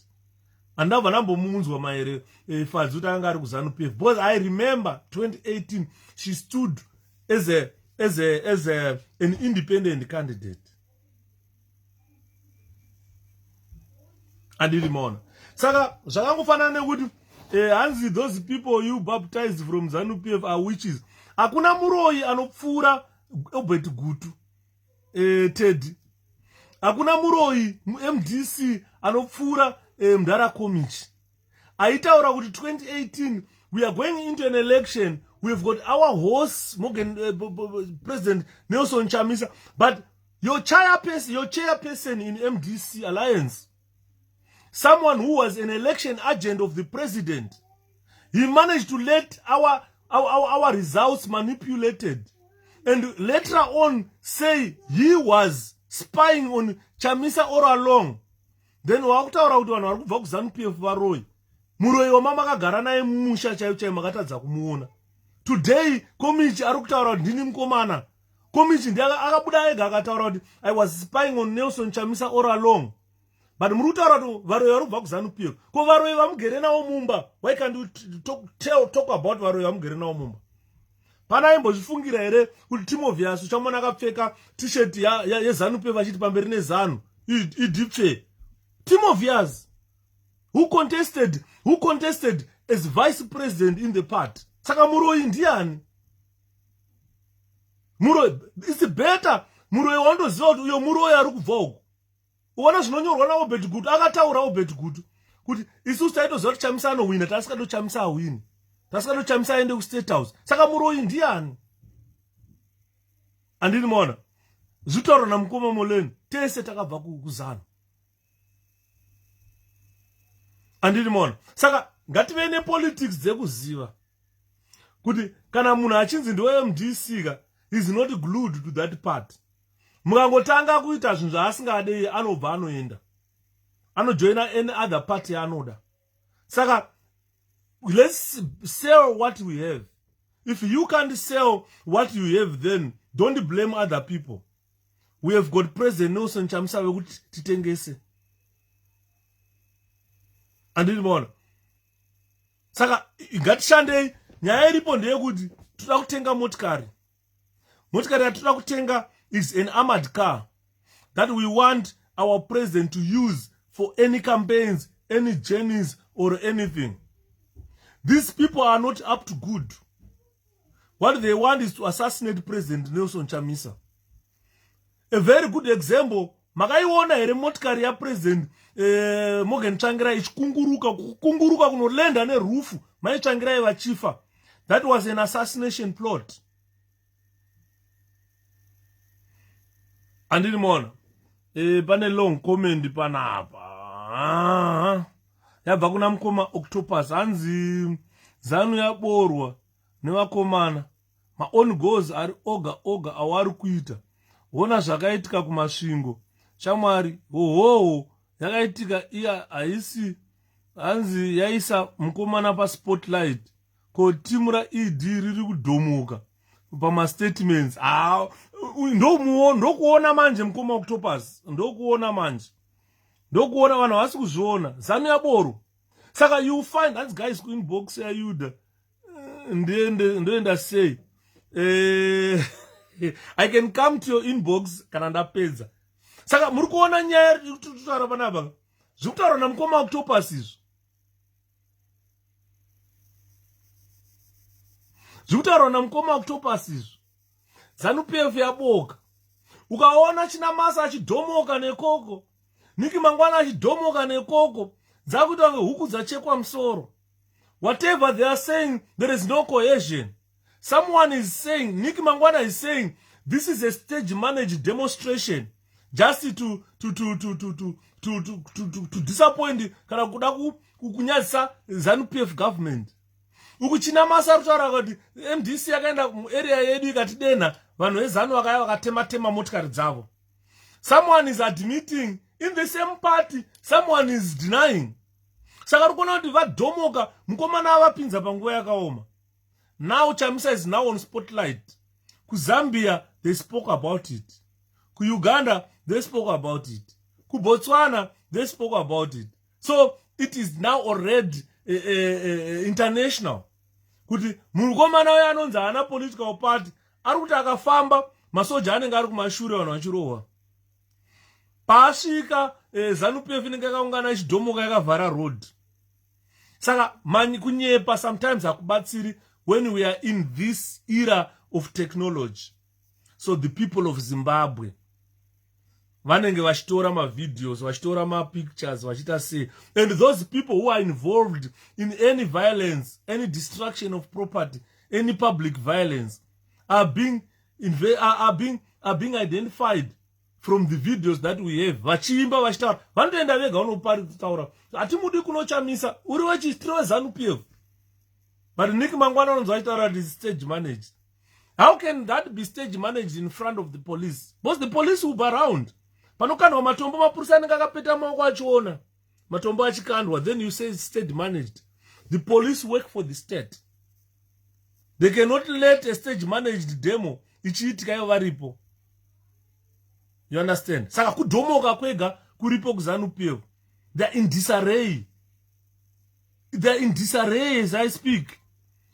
Hazina stenini ZANU-PF ima marapatsetse. So you see what we have. We have got a president with a vision. I used to laugh when ZANU-PF say Chamisa does not have a plan. Chamisa has got a plan. This is what we are telling you here, that we need to reduce this form of crime that we have seen. Create a safe country. We don't want to offend other people. Even when I come here to do live on shows, I don't offend the people. I built Zimbabwe. I bring Zimbabweans together. Tina Alex Zenda from ZANU-PF. Kunoya 𝗀𝗏𝗀𝗯𝗯𝗀 from ZANU-PF. Mazwana hachawe pa mahana data 𝗀𝗏𝗀𝗯𝗀. But we are saying these are people from ZANU-PF we entertain here. Tunoentertaina vane ZANU-PF vakawanda. Kana vakanzwa takuleya mafacts, the problem yavanozoita vanenge vakuya vakuti musuru wamai musata nyoko zvakati. You understand? That type of language isusu kuMDC hatizive. In our dictionary, we don't have the word violence in our dictionary. We don't know what violence is. We have never engaged in any violence in our party. Ashamwari vanhu vese vakasiya ZANU nokuda kweuori. Takatora zvitupa muZANU-PF vakatirova savana vechikoro tichimanikidzirwa kuvhota. I hate ZANU-PF. Andinongozva zvitaura namoleno. This is the feeling of every Zimbabwean. Mambuya amakaona achinopwanyiswa motikari, they are not going to vote for ZANU-PF. Ukatonyatsotarisa kutoona kuti vaimanikidzwa. Pane umwe mbuya vaitaura zvakanaka vakazofunga pamwe kutaura nemadzimai. Ndikazona vashama manje vakuzo pakutoimba onzi takuwadza vana veMDC. Mbuya vaya vakatoshamisika vataura kuti vana vatemwa vakuvara uko. Vanhu veMDC vakuwadzwa. Aya. So what we have is, let's be consistent, ladies and gentlemen. I am coming to you as an appeal to the people of Zimbabwe that, look, we have got President Nelson Chamisa. We need to protect our president. We saw what happened to President Tsvangirai. UD was a convoy. Motikari yaive mberi kwemotikari yamudhara Tsvangirai yemasiya we. Yakamhanya yakasiya gap. UD yaibvawo ikanyepera kubuda murodhi ikanorova ine bhamba. Ikanorova mota yapresident ikanokudubuka motikari yamudhara. Kukafa amai Tsvangirai. Hanzi bati kudzosera tikarohwa kwakudiwa. Hatingangorohwe netumbuya. Problem iripo ndeyekutaura kuti givi zvandachitaura kuti aiwaka hazvirevo kuti hatikwanise kudzosera. Hanzi kwatakabva kure shuwa ngoma. ZANU-PF must go, it has to go. Evangelist makadi welcome my brother. Saka muri kuona nyaya tiri kutaura panapa kuti what we need is a safe country, to create a safe country. Chete. For Zimbabwe to prosper, it has to operate under a safe country name. As Niki's statement wasn't 𝗀𝗏𝗁𝗀𝗃. That was a clear, premeditated only goal. The guys are now more MDC than anyone here. Mukomana apisa hake, icho ndo chokwadi. Because ukada kuona kuti violence yaya yakanga yakatogadzirirwa kuti vana Niki ozopa statement. And those statements are promoting MDC more than anything else. Saka, we have got so what we need is, I'm not sure kuti atete chena yevaripi. WhatsApp yangu is not loading on the There must be something wrong with my WhatsApp here. It's not loading here. I wanted kuvabata kuti nai atete chenai ko zvamandikanganwa inini ndangoisa stuck nevana veZimbabwe varida kunzwa because vanhu vari kubvisa mari dzavo panapa. They need to know, they have got right to know what we are going to use the money.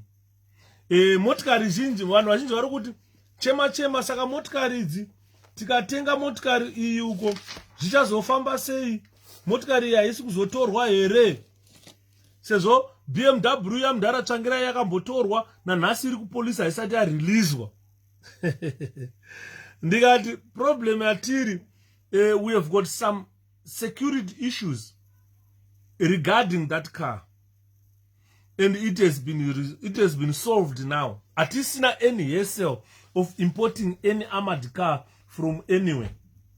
Saka hanzi, but only I know kuti munhu achiri kutaura nezvezano munhu ye spoon feeding haana chaanoziva pakurara kwake. Ndeve kuti thanks chete ZANU-PF ini ndaramba. Thank you mkoma Oliver. Hanzi mkoma Yuda sei ma 50 US stop visa, don't worry. Ndo anda kuchemera kuti takumada takatati titari ma pledges tozokoleta tati but takuona kuti rate yacho yatakufamba nayo even ma pledges acho akuita mashoma. So what we need to do is let's collect all the pledges that we have done. Toziva kuti ane figure yakati, then I'll come back to you people. Tane mari yakati, we are tine short for yakati, saka toda more people kuti mari ite sei ibviswe. At least in a minimum yatinayo. Pane mwe akauya akanditi naishepadi kukana ndite $20 ngati aiwa update. Atikuramba $20. Tungochema kuti minimum ite 50. Asa any amount is welcome. Because what we need is to reach 126,000 or 130,000. Totenga motikari yedu tapedza. Munhu wese oiona president wakachifamba muarmored car. Ndo zvatikukumbira chete. Network. I don't think it's network. Someone is tampering with my live book. It's not network. It's not network. Don't worry. I think someone is trying to hack into it or trying to record us or whatever. This is on public domain. I don't know munhu anenge aida kuheka anenge achida kutsvaga chii. Account yangu haina secret. Ndiya Shepherd Yuda. Every day 8 o'clock manheru between 8 and 9 tinenge tiri panapa. Andidi mona.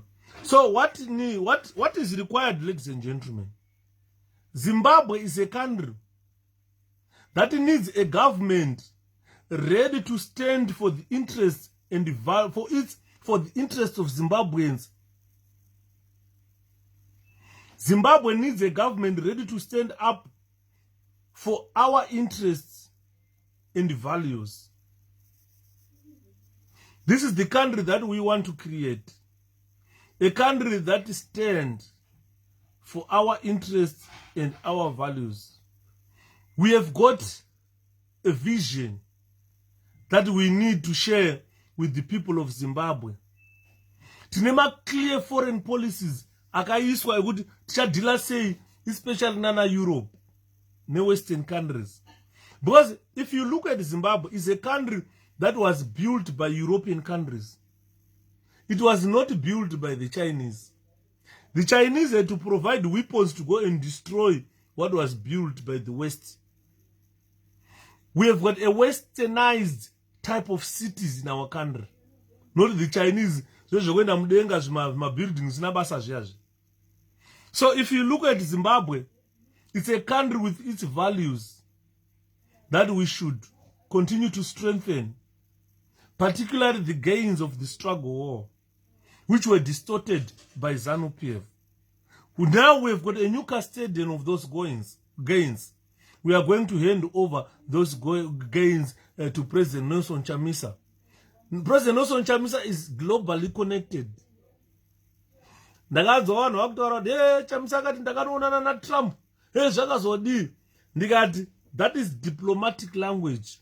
When you don't understand diplomacy, then ndimo vanhu munenge makunzi mukanzi what is a sanction? Unounzwa pakuumburukwa ipapo.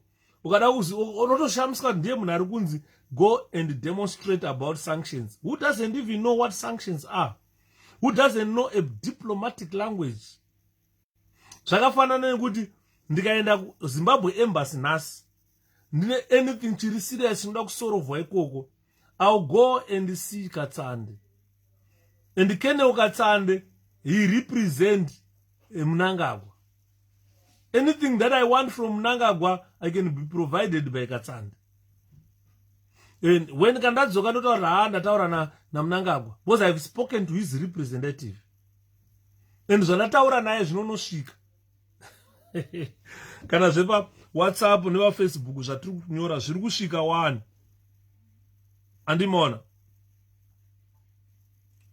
So we want people of Zimbabwe, when they look at their country, they don't see a threat, they see an opportunity of prosperity of that country. So we must participate fully in whatever we are whatever we are saying here. Trukuparura nyaya yekuti mumwe nemumwe must be able to participate and have a say. No yatinoti democracy. We want to shape a Zimbabwe agenda. We want a new Zimbabwe that is safe for you and safe for your children. And irimona. Saka mura tikutaura kuti tinoda maZimbabweans we are knowledged, but the problem is we don't accept that we are educated. Nosaka kuona takutemwa matombo nemambuya because we are not being innovative. We are not even coming together. Mambuya atokona kufoma barrier kuva resistor vaya. Motikari hadzitemwe tiripo. Andi murikuona. Kana vakutema takutemanaka. Totemana. Yandambonzwa pane munhu ambonifonera masikati ataura kati mudhara takuda tit for tat tarwadziwa. Andi murikuona. Takuda ngatigadzire nyika yekuti tikataura kuti we've got the best armed forces. What do we mean? Today, if you stand in the world and say Zimbabwe has got the best armed forces, people will laugh at you. Kutotana masoja atakaona achipinda muCBD yeZimbabwe vachimhanya nematenga vachiridza pfuti vachiridzira macivilians asina pfuti. Are you saying that is the best army or the best forces in Africa? People will laugh at you. Go to Congo. People will laugh at you. Makongolese anoseka ukaenda kuDRC ukati Zimbabwe has got the best army. Unonzwa kuti vataidimbura musoro vakanyura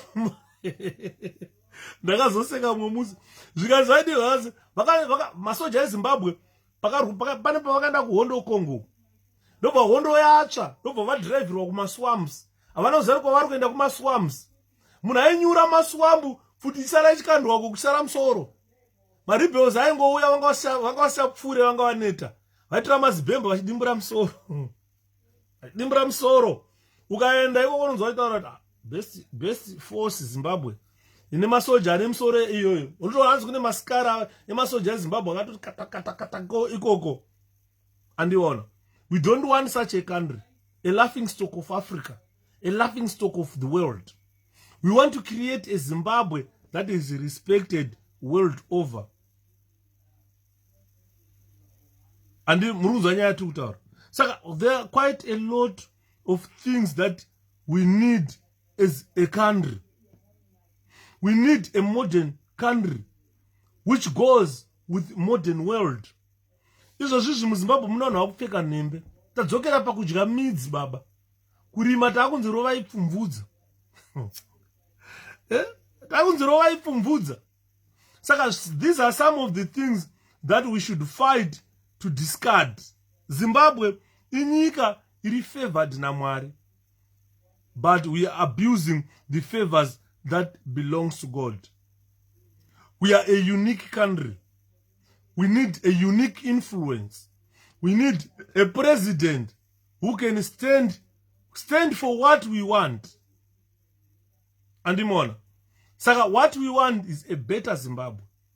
Kana chitaura a better Zimbabwe, tofana kuziva kuti nevanhu vane basic skills, like what I've been saying, that probably we've got the most illiterate rate in Africa.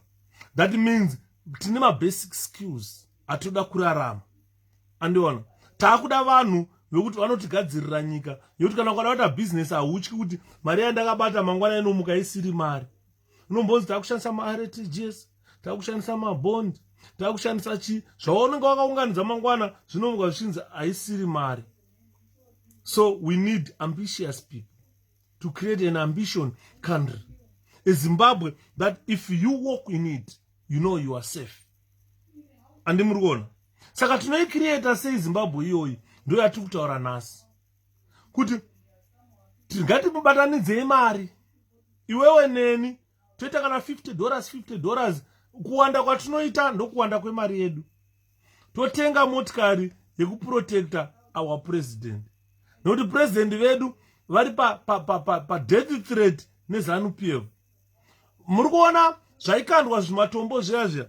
That was an attempt to assassinate our president. So we need to fulfill a great potential. We have got a great potential. Zimbabwe's great potential has to be fulfilled. ZANU-PF has failed. Ndakaseka nezuro wamunanga gwachiti he is talking about the future of the children. Achitaura mwana wanga ari naye. Ndikati same statement ndakainzwa 1980 when I was 9 years old. That they are creating a future for these children. Now I'm 50. That future never came. Andiri mona. Saka ndo nyaya tiri kutaura panapa kuti ukanzwa ZANU-PF ichitaura future of the children, tell them go to hell. In 1980 we were talking about my future when I was a child. Now I'm 50 years old. That future never came. Which future are you talking about? Mnangagwa is around 79 years old. He's talking future. Yemwana 9 years now. When in 1980 he was talking future. Yangu ndine 9 years. Akusi kujairirana here kana kudherirana. Andiri mona. Saka ndo nyaya dzatiri kuda. It's very unfortunate that atina kuwana guests yedu. Saka regai tikondinye nema presentations edu. Akatifuka tatete chenai. We will have him today so that we can discuss on issues that people are concerned in regard to fundraising. But I assure you, there is a fundraising committee that has been set, which is looking into issues that you have.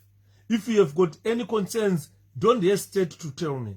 Kuti shepherd ma concerns edu in the aya. Mari tinadzo trakubvisa. Strikuchikira zvakati. Then I will give you the answers. If I don't know the answer, I will tell you now. I don't know the answer. I will go consult with other members. Kuti ndabvunzwa mubvunzo wakati toita sei. Anditi manzwa matauriro atiri kuita. Tauda kubika nyika ine uchi nemukaka manje. Yekuti kana ukafambamo unongofamba kuti kana ukaenda ku urban area unoona kuti ndiri mutown. Ukaenda ku rural area unongoshona unge uri mutown iwe uri kumusha.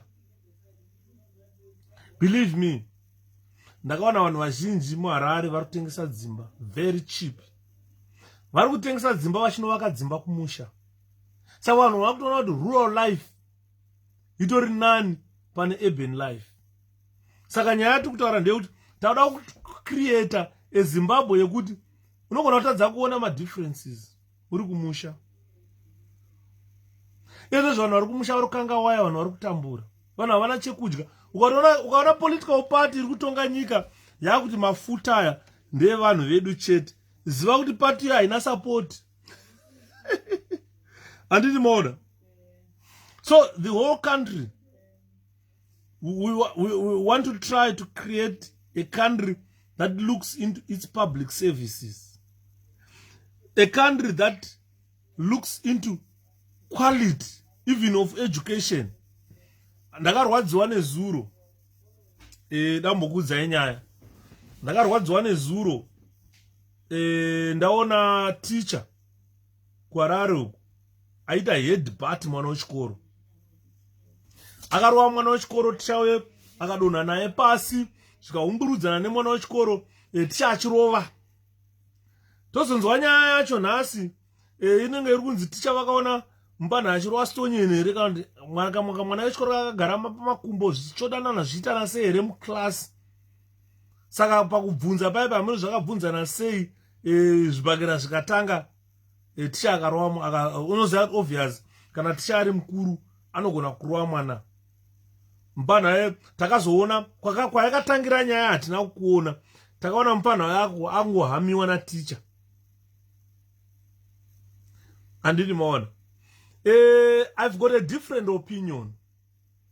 Some people they say the teacher is right. Some people they say the teacher is wrong.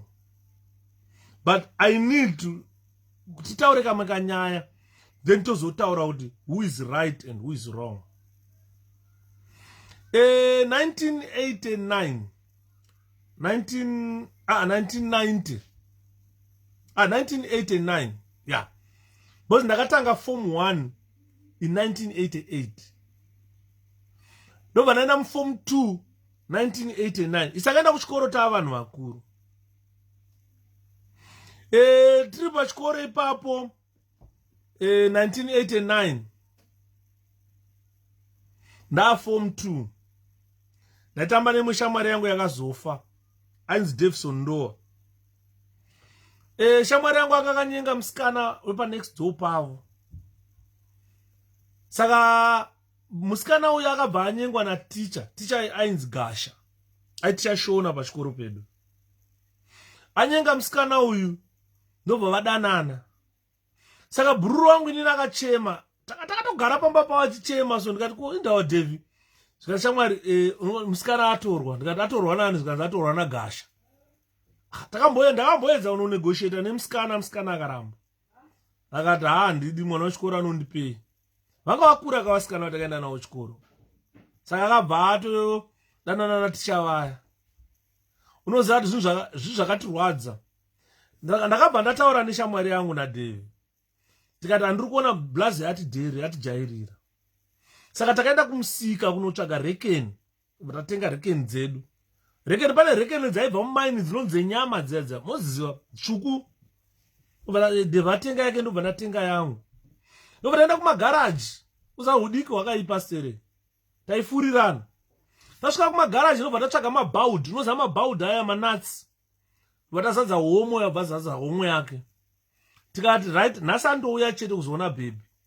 Saka takaenda pamhiri peheji, paive neheji yaipo bva tanohwanda paheji. Tichimumirira kuti achauya chete. Musi wose zvineiwo akabva auya mukuru. Ori dzakamuridza kaka bhebi rouya. Zvatobatana zvakutsvodana paya. Shamwari yangu haana kumirira izvozvo. Akabva asimuka Shepard tikunonoka. Saka taisa baudi murekeni tosimuka. Toti go. Totadamura so toti go. Saka takatanga umbumuru wake kutanga. Mfesi uyo.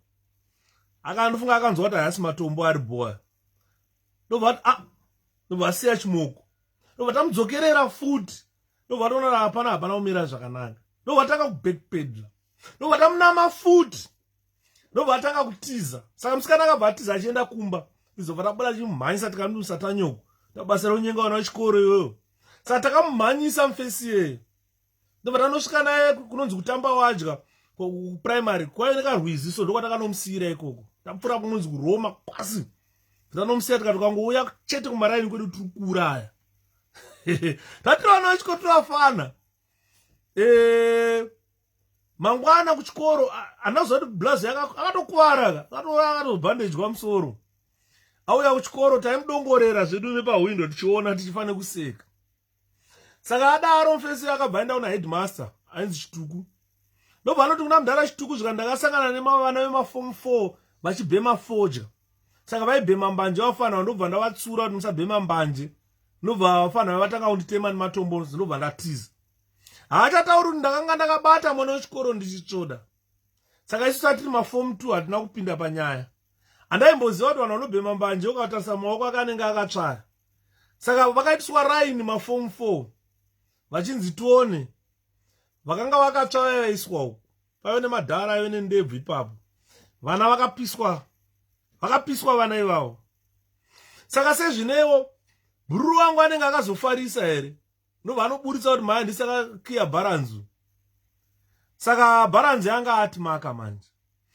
kuti anotaura kuchikoro no vanhu vakandikuwadza ndiShepherd naDevi hachitaurike manje. Saka angoti maka angopinda muklasi kana akabvunza question yangu Shepherd ndikarega ndikatadza kupindura ouya paipa ondirova onditsemura mbama. Dzongwa unosati ndakazosvika pakumutaura kuti iyo pfutseki teacher ngamusika muzara pfutseki mani unojairira iwe. Ona obati chichi ndobva ndabuda muklasi. Ndabuda muklasi ndobva ndaenda. Saka headmaster wangu hazvina kumufambira zvakanaka. Deputy headmaster wangu ainzi Chituku. Ainzi Jinguri. Ndobva mufesi anenge akazonotaura headmaster no chichi pai. Saka tandamakwa manje nini. Ndobva saka mistake yatakazoita manje. Ndakazonyora iri tsamba pachikoro zvezvokuti klasi yedu yanga iri vanhu vari bright. Taichirowa chikoro chacho dedi. Metsidzi vana vechikoro mwati taivadzisa metsi. Saka pakabva paintroducwa a system pachikoro yokuti vana vechikoro munobuda imimi moenda kumaklasi. Kana iri klasi yegeography kana iri klasi yechii ndokwa munoenda, hamusina permanent class. Saka isusu takabva taona kuti zvinotikanganisa pakudzidza. Munoswera pa 35 minutes amunodzidza, munoshafula 20 minutes mozodzidza 10 minutes. Ndobva taramba tikati aiwa zviite. Saka takabva tanyora tsamba inini nevamwe vangu. Ndini ndaione handwriting yakanaka. Ini ndinonyora manje. Ndakamboudza mumwe munhu ndikati uza kana unyange uri baby ndikakunyorera tsamba undirambe. Ndakatomboudza mumwe munhu ndikati ini kana uri baby ndikakunyorera tsamba undirambe. Boss bilo ndobata. Uri kuona part of my handwriting. Apa ndavechitonyora chimhanya ndachembera chanyatsoibata. Ndai ndikabata bilo una mabatiro anoita bilo iyi. Ndai ndikabata bilo inini ndikakunyorera tsamba uri bhebha undirambe. Bilo kunyora tsamba. Unondida chete. Netsamba yandakunyorera. Adola. Saka you find kuti ndini ndakabva ndanyora inini. Chipanana my ideas. Tsamba ndobva yaenda kwa headmaster. Takati please abandon this system or else ndobva taisa madododododo. Saka ipapo nekumako kwatataita manje. Pakabva panzi mudati or else you are going to burn school. You are going to kill the headmaster. What are you going to do? What exactly are you saying or else you must have madodododo. Zvikanzi ngavaroyo vafana. Saka munhu akakatewa kunyatsokiwa ipapo ndini. Nemumfesi wangu anzi Precious nafani. Ini ndakajamuka. Ndikati vamwe rohwa izvenyu neakana ndirohwe. Because we are right. We want this system to change. If this system to change, hatisi kudzidza panapa. Zvikanzi haakana. Indobva ndajamuka. Saka ndajamuka inini vamwe vakarohwa. Indobva ndadzingwa chikoro. Zvikanzi hatidzinge chikoro. Anofurira vana. Ndobva ndadzingwa chikoro 1989. Saka ndadzingwa chikoro ndakamboita nharo ma first days. Ndaiuya ndopinda especially kuscience ndaifarira science stereo.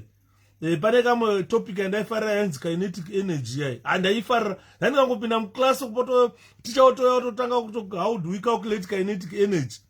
Takutowake up paipa. Ndaifarira stereo topic iyoyo. Saka ndaibva ndapinda ndakabva ndapa ticha wangu nickname kuti kinetic. Aitonzi kinetic, ainzi gono. Saka tapinda muklasi muya. Headmaster akananga akadeputy ananga akadongorera nepa window kana kuti chi akabva apindawo ndichipinda. Tichingogara pasi achibva apinda. Zvikanzi uyo mukomana we ngabude muno. Achinongedzera inini azi takamudzinga chikoro asiri mwana pano bva pano iwe. Ndikati handidi. Zvikanzi audi saka time yandakasimuka mudharaunda yakamboeka ndobva ndirova bhutsu. Akachindanzi ndotamba karate kana kwaina baba wako ndowarowa panapa. Ndobva ndiri bhutsu mudharaunda. Saka ndakabva ndabuda. Ndakatakura mabhuku angu panze. Ndobva anditevera ida kundorwa imwe bhutsu.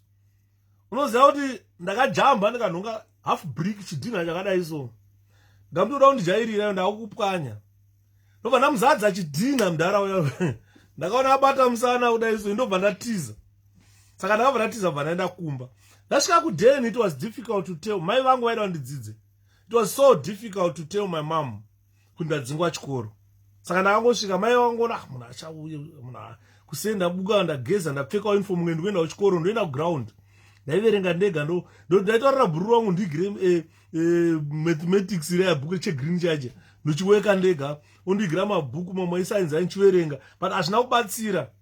ndakatozosvika pakutaura kuna mai ngati muchikoro handichadi asi ndakati handichadi kuti tovataura ndakadzingwa handina kuvataura. Saka mai vakabva vaenda kuchikoro vakati mwana wangu ari kuya achiramba chikoro kwakanaka zvikanzi aya takamudzinga. Vakazoya mhomho zikanzi wakadzingwa chikoro kayo ndotaura chokwadi paya. Mhomho zikati zvikaenda mudhara wangu vanzi wakura shepard wakura inotsvaga basa uone kuti kubasa kunorwadza sei. Ndo gore ndakatanga kutamba bhora iro 1988 1989 ndo ndakatanga kuti ndakada kutamba bhora zvezvekutamba kumaclub level. Ndatoona kuti hapasina yekutamba pana. Kuchikoro ndakatsvaga basa reudhaka boy ndeti ndaimhanya nemabhara ndichikanya dhaga ndichipiwa $15 yanga $5 $15 a week. Unonyatsorwadziwa so. Ndakamhononyengerera mhomho akati wakadzingwa chikoro hapana yekutamba. Ndara akatondidzinga pamba maya fesi wakura iyoyo andiri kuona. Saka there's a lot of challenges that is vana vechikoro vanosangana nazvo pachikoro. Saka in 1990 amai vangu vakazoenda kuchikoro kwangu vakati please dzoreraiwo mwana wangu pachikoro. Zvikanzi Samanyika headmaster wangu aibva ainzi Samanyika ainzi Chituku aibva kuManyika uko akataura mai vangu zvikanzi Samanyika mwana wenyuka akanoti adzoke kuchikoro tomuda anogona chikoro anogona bhora. Saka chatinongoda kungomurova kuti aite discipline chete kana abvuma kurohwa tomudzosera kuchikoro. Saka pakabva pauya member of parliament wedu ipapo ainzi Mutyambizi angasati amember of parliament but anga ari kuCIO achihedha CIO akabva auya. Ndopandakagorera takakona chinonzi 𝗀𝗶𝗆 akasvika abva abudisa kapfuti kake ndobva aisa patable ndobva ataurira mai zvikanzi inini ndoshanda kupresident's office hatidi vana vanoita mapoliticians pachikoro because statement yakanyorwa nevana inonyorwa nemapoliticians. Saka uyu mupana anofanira kurohwa tiripo isi tichiona. Unoziva kuti mai vangu vakabva vanzi mimi ndimi muchatanga Samanyika tozouya isusu torohwa. Tarohwa isusu vakuru vemutemo worohwawo. Unoziva kuti ndakabatiranwa so nevarume. Pane umwe ticha wandaivenga ainzi 𝗀achena anga ari muCIO ndasikazora anga ari muCIO aiti 𝗀achena ainzi 𝗀achena so 𝗀achena aive mugiant asimba hanzi raitamba karate rechi nemwe ainzi Mupala. Vakabva kundibatirana vachirova vakarova varume vakarova vakanakirwa. Usati ndakambochema kusvika ndanyarara amai vachipopota rovai amai angu she was something else. Uyu ngarohwe uyu handi mwana asinganzwe inini uyu ngarohwe. Ndobva ndachaiwa paya ndapedza bva ndanzi hausi kuenda form 3 uri kuenda form 2 uri kudzokerera form 2 hausi kuenda form 3 because hauna kudzidza form 2 takakudzinga hauna kudzidza saka uri kuenda form 2. Ndobva ndakatanga kuenda form 2 ya 1990 1991 chienda form 3 naticha uye tasichaonane manje. Ndaingoti pese pandasangana naye pakona ndaimuudza kuti iweweka handichipedze futi chikoro iyo ndokupedzera iyo. Kusvika ndaform 3 ndaform 3 1991 ndakabva ndaramba Shona. Headmaster wangu akanditi hazviita ndikati handidi kuita Shona yacho handidi bondoita Shona seni munhu akandivenga. Saka ndakabva ndaregera Shona ndikaregister yainzi Human and Social Biology ndaiverenga ndega subject yanga isipo pachikoro. Saka uri kuona the type of behavior yedu vana vadiki inokonzera kuti maticha agumbuke kuti maticha asvike pakurova bhutsu. Dai makore aya kwakune masmartphone aya ingadai sepamwe headmaster akatodzingwa deputy akatodzingwa kuti akarova shepherd bhutsu yaingobuda painternet like what we saw. Handiri maona. Saka handisi kuziva my opinion inini and your opinion could differ. Teacher uya akaita overreact but obvious behavior yevana vechikoro I really understand takabva neko. Kana usina kuenda kuchikoro ndiwo unogona kutaura kuti tichari wrong. Mabata irohwa zvekudai kwakune masmartphone aibuda masmartphone mbama dzatairohwa kuchikoro kuya ndakamborohwa mbama nemwe tichainzi Mutsika ndiri grade 7 ndiri grade 6 handikanganwe mbama iyo yakandirohwa ground. Kuground ikoko ndandarohwa bhutsu mupana mwaive goalkeeper udainzi Cloud Kambuzuma amitakangonetsana chinobva ndamurohwa bhutsu. The next thing chandakaona wangu yanga iri mbama yaibva kuna teacher ndakableeda ndarohwa naMutsika andi muri kuona. Saka tine behavior especially vana vechikoro vazhinji vane behavior yekuwandirwa. We can blame the teacher kuti I was wrong, he had to hit bad, he had to do this. Kwazvakabva tinakuona takangotanga kuzoona ya video yekuti teacher vakuhama mwana wechikoro vakurowa. Pamwe teacher ndiye akatanga kurowa kukonako, akuzvina kurekodwa kuona teacher achirowa, teacher vanga vakudzosera. Unoziva teacher akaenda kukota akati inini ndanda kudzosera, ndine mavanga ndakatemwa necheya nemwana wangu. Teacher is entitled to self-defense as well. He's a human being. He could have said that was self-defense. Zvekunzi mwana azokurirwa, mwana wechikoro azorohwa akurirwa, zvinenge zvisina basa. Because as long as teacher I attend self-defense, kukoti anongonobuda discharge. Anditi maona. Imi makazota, isu takaona video yakupera. Kwa zvakatangira hatina kuona. Pamwe teacher ndiye akatanga kutorwa chibhagera akadona. Vakatozopesera teacher vakuti andourawa nemwana wechikoro pana, chirega ndichinyatsorowa mbiti. So we don't know what exactly happened. I know a lot of people are reacting with emotions. Teacher akazoda, teacher akazoda. I'm talking from my experience. Guys, isai ma comments ndichinzwawo kuti what nyorai ma comments enyu kana ma love and likes. Those are ndagumbura vanhu vakawanda. Vamwe vanhu panapa vanga vachi teacher right, teacher wrong, akarowa mwana wechikoro kudaro. Vandiri kutaura behavior yandakaita. Nezvandakazowana muupenyu hwangu, dai headmaster wangu deputy wangu kana vachitukwara vapenyu, ndaienda kunovatenda kuti paipa makatondirova paipaika, makatondiita munhu inini. Zvandaakusangana nazvo munyika umu zvakaoma. You prepared me for this world. It's a world full of cruel people. Saka mwana anogona kuva akatanga kurova teacher necheya kana kutema teacher ne something else. Indakamuzvambura teacher wangu nerekeni. Takamunama nerekeni nyaya yebaby. Ndikazvambura deputy headmaster nechidhina. Zvekuti makore iwayo dai wakune ma smartphone ndikadzingwa chikoro 1989 pachikangwe. Ndatema teacher nechidhina. Ndisi vainzi vana vaivaika pachikoro. Andiona.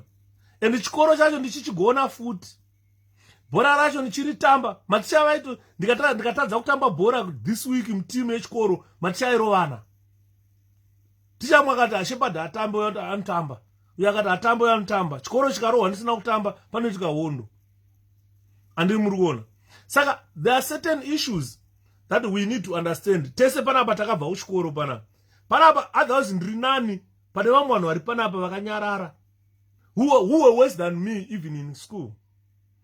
Someone said, Shepherd, you must give a comment. You must give your opinion on this issue. Your teacher, I received this message yesterday. Saka nezuro ndiri pa issue motikari. Saka nasi ndati this is the opportunity. Atete chenaya vana kuya. Ndite say, ndinyatsopa opinion yangu as I think. Makaona last time chitaura bhururu wangu ainzi Shelto, bhururu wangu andaitaura nezvakainzi nyanga, Shailoti nyanga. Dedi varume vangu vasingaverenge teacher. Vangu vasingaverenge maticha. Taive nemwe teacher wedu pachikoro aive chirema. Anga negumbo pfupi rimwe refu, ainzi Ndava. Unoziva vaiti vakamuona vaiseka sovakomana vakagara vachirova mbanje so. Kuti Ndava anofamba kunge kangaroo. Unoza ndikuudzai reality panapa. Teacher wedu ainzi Ndava ave negumbo refu rimwe pfupi. Saka aiti kana achifamba aiti ogami andiona. Saka vafana vaiti kana varohwa nembanje vananyanga, varohwa tudurwa nembanje vakamuona achipfuura so woputika kuseka. Vakati ko guys chi hanzi tina teacher anofamba kunge kangaroo pachikoro. Andi muri kuona. The teachers they face a lot of difficulties, especially in regard to vana vechikoro. Vana vechikoro vangoti kurirei mbichana usvika stage yekuti akubhesera dedi. Vanonetsa kucontrola. Inini I'm a teacher mu UK. I teach in this country. Ndine chimwe chikoro chandakambonoticha because I'm teaching on supply, not a supply teaching. Nenyaya yekuti I can't take a permanent job ndiri kuuniversity. Saka ndinoti pandinomboenda kunoticha kuzvikoro ndoenda kuma different schools kana ndirisiri kuchikoro. Ndakaenda kunoticha pane chimwe chikoro chiri kuno kuUK chinonzi Spinmore. Ndasvika pachikoro ipapo isecondary school. Ndobva ndakuticha mayear 12. Tunge turi twadiki twafana but vanenge vati kurei. Mayear 10, sorry, not 12. Year 10. Vanenge vati kurei ofana ivavo. Saka ndakati ndichipinda muklasi vakaona kuti oh, we've got a supplied temporary teacher ari panapa, supplied teacher. And he's a black guy. The whole class yakasimuka. Ndobva watanga kukanda mabhuku nepawindo. Mabhuku. Vakwechere matebhuru vachikwira musoro matebhuru waita se zvezvekunyatsona kuti uyu munhu akati kudherera teacher. Saka nauri supply teacher hauna zvaunoita. Ndangoramba ndakabata plan yangu ndakangodai. Vakaita noise vakapedza vakagara pasi. Ndobva kwaziva matichers akauya vepo. Ndobva wasvika ubva wagadzika pasi ubva watuma tunhu nonga mabhuku ubva wadzoka. Zvikanzi problem ndiye zvikanzi hapana. Chet they just felt funny. Andiri kuona muUK hamubvumirwi mwana wechikoro arohwe in this country. And they've created a world of animals in this country. If you see the way of vanhu vanobhema fodya kunwa doro and maurayirano avanoita munomu zvotoshamisa. Vanouraya zvefani. Pane mumwe munhu mutema akaurawa recently vachida toda kuita zvakaitwa 𝗀𝗶𝗵𝗁 so that isu tobuda pa internet taura takuuraya because you're a black man. They do it for funny. But kuri kuZimbabwe dai tisingarohwe isusu makore atakakura. Mbana yakatorohwa zvekuti headbutting, kutorwa kuroverwa pasi kuita sei, tairohwa more than that. Vamwe vazhinji vakatoita zvirema kuzvikoro. Vari panapa vese vakadzidza kuma 90s 80s panapa hapana asina kujurwa kuchikoro nematicha pano. Pana. Ndakamborohwa mbama nemwe ticha wedu mwe aipenga so ainzi Deni. Aita building. Ndiyakati ndisiye building yenu. But aitove ne mental case that guy.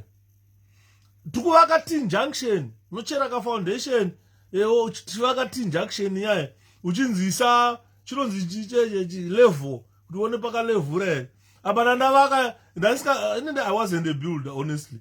Ndavaka changu cha benda Teen Junction changu so dead. Bama ndakaroha kan chicha uri kuvaka 𝗀𝗶𝗺𝗁. Atsam. Ona nyenyedzi soro tsvuka piri tairohwa. Ma assaults yacha taimaitwa kuchikoro. Andidi maona. Saka it's all up to your own opinion whether the teacher was right or whether the teacher was wrong. In it, I don't blame the teacher. I don't blame the child as well.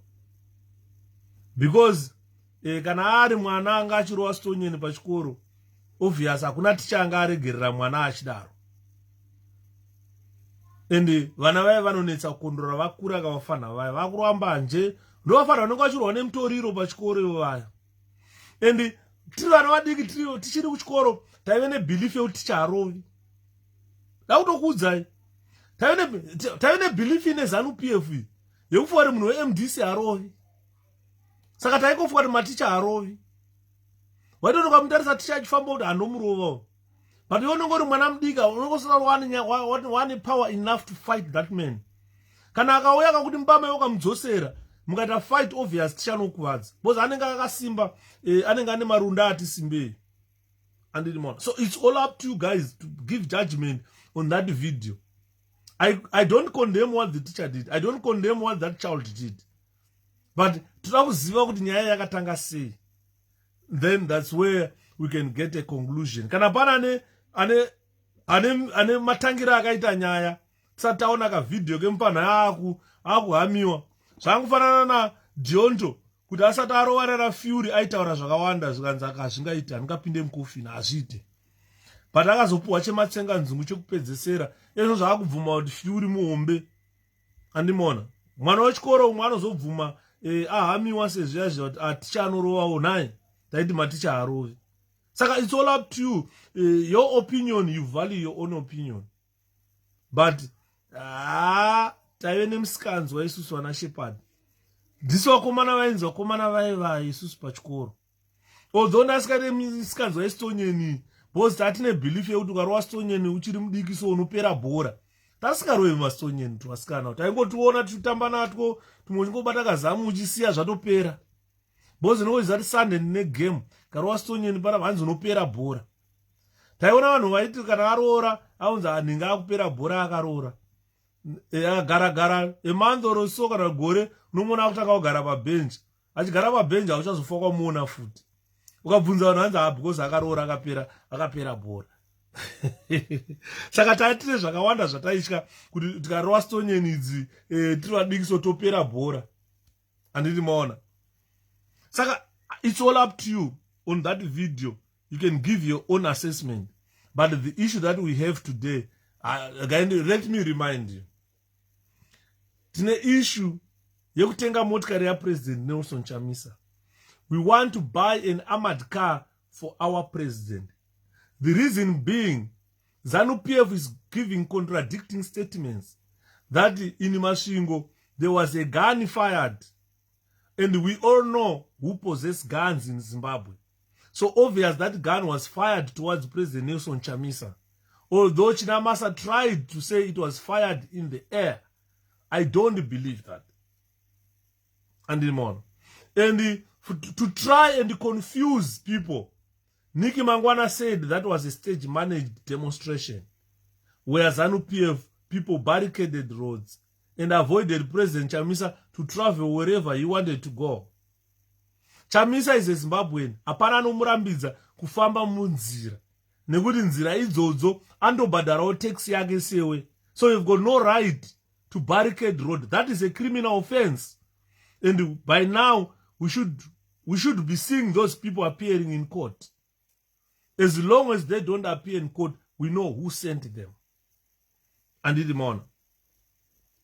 Saka ndosaka tiri kutaura kuti we want to create a safe country where people do not just come and barricade the road for no apparent reason. So what we want is a safe Zimbabwe where no one barricade the road and you are free to go wherever you feel like you want to go without any interference. Saka ndo nyaya yatinayo nasi. Saka we were supposed to have got a guest today. Unfortunately, panogona kuipaitika something. Because that guest rikauya anongosvika obva atiti add me nobva eda. Then to clarify certain issues are so ambiguous that people want them clarified. And because with President Nelson Chamisa, we are going to create a world-class country. In a world-class public service. Doctor Argora $137. Per government of national unit, before 2017, a doctor was earning $2,000-3,000 US.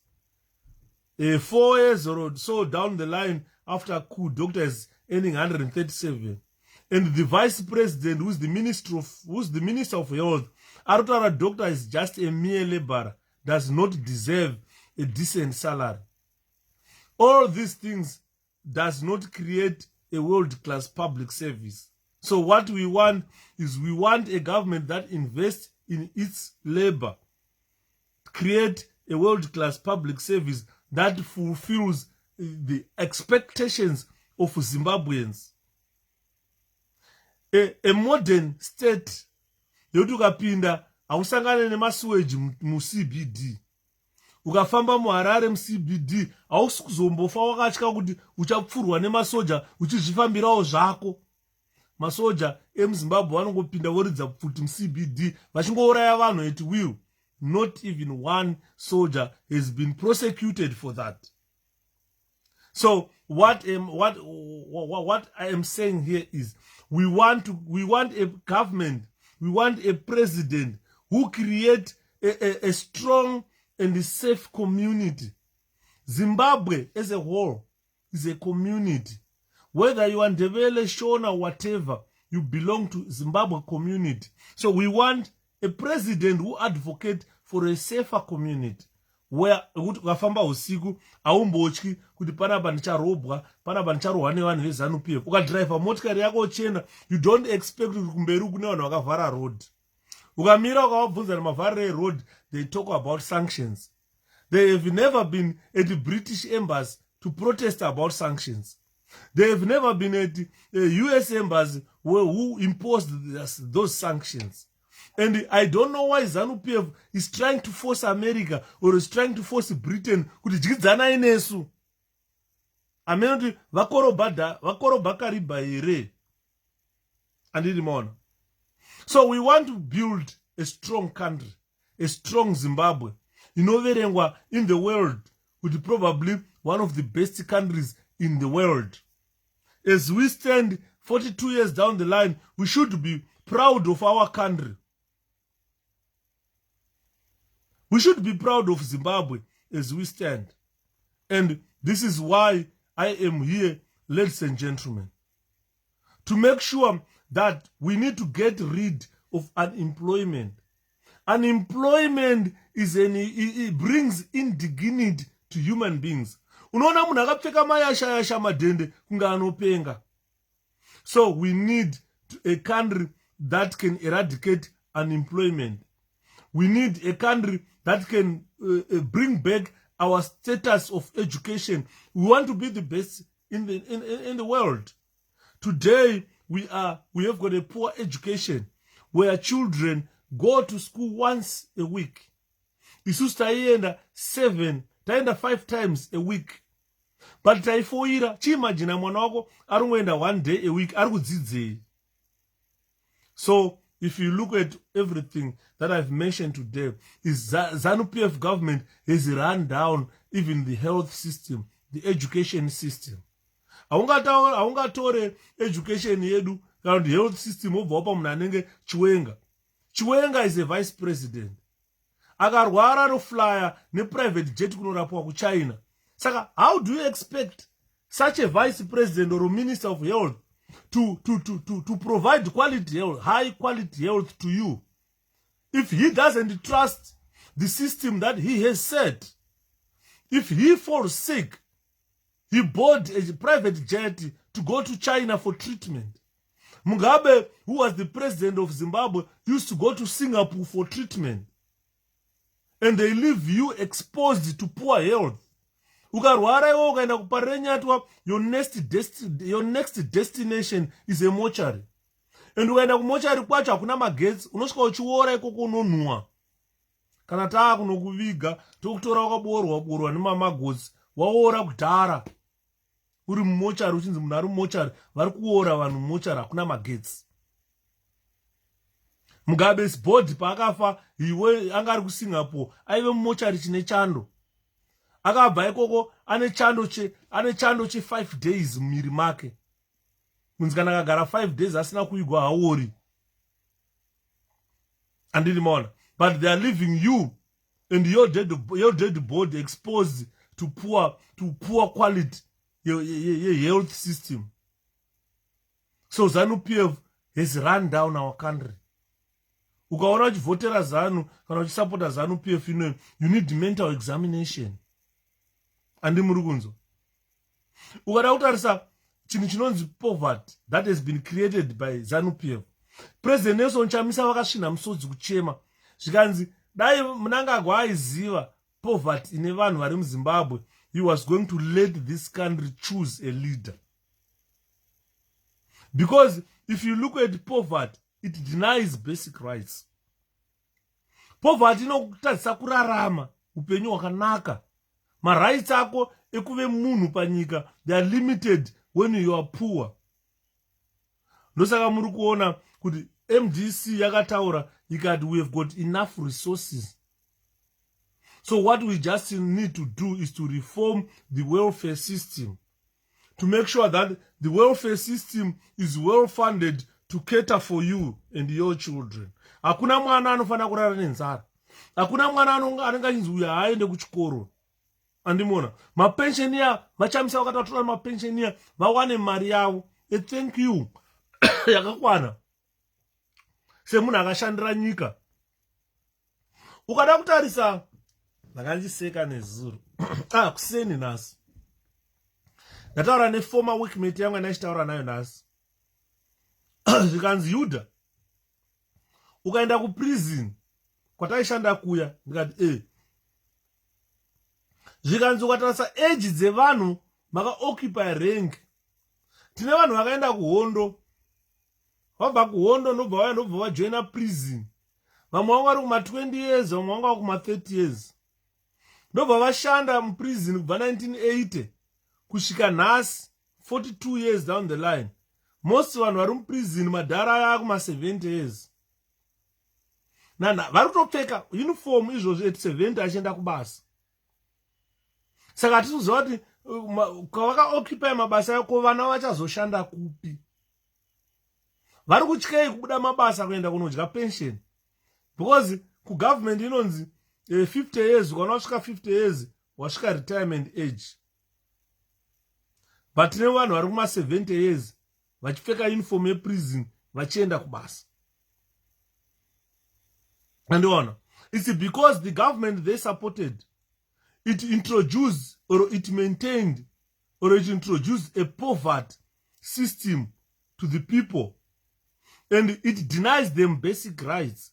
Because kana kusvika 75 years uchipfeka uniform yeprison uchienda uchinzi uri mugadhijeri, you already hausina pauchadya pension yako, because vari kufira pabasa vai haufa wakadya pension yako ukafira pabasa. A good example is Mond. Angoti achisiya basa this month, the following month achibva afa, hana pension yaakadya. Pension yake iri kusara ichingodyiwa nevamwe, and ipapo nonge wakazvara mwana hure, baba anenge achikecha nepension yako iwakafa kudaro. Une mwana musikana hure anenge achikecha maboyfriends achibhadhara pension yako wakafa kudaro. Dedi unoita chipoko naye. Zviri nani kuenda kupension uchiri kunzwa wodya mari yako, woenjoya mari yako, uchimuka wakarara uchidamura. Hapana chinonakidza kumuka wakarara uchidamura uchimuka 9 o'clock 10 o'clock wobudapo wopinda mumba munoona wakafurairwa sausage naadzimai, mogara patebhuru mocheka norivha woti adzimai ngatimbopinda timboswera tichitendera tende kukariba nhasi, bozi motikari yacho unenge unayo wakapuwa nestate, pamwe fiwa unenge uchinzwiwa uchingonwa mahara. Andi muri kuona, but people can't go to pension because the country is in poverty. Ukaenda kuarmy waona munhu akaitwa army general nanga gwa recently, mudhara akatopera basa zvake, kara akatopera graft kudhara akatoora zvake, usachi munhu ari kutongozvifambira chideme chemunhu, atone brain dzashiringa kudai, ndiye akunzi army general.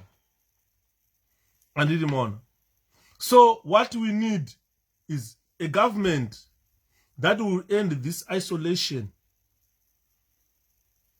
Zimbabwe does not need to be isolated from Europe and America. Because kwatiri kuenda kunana Russia, maRussians, ezo ndachitoverenga imwe news dzaitika kuseni nhasi, kuti kwaitika mass escape yemabhanditi kuRussia.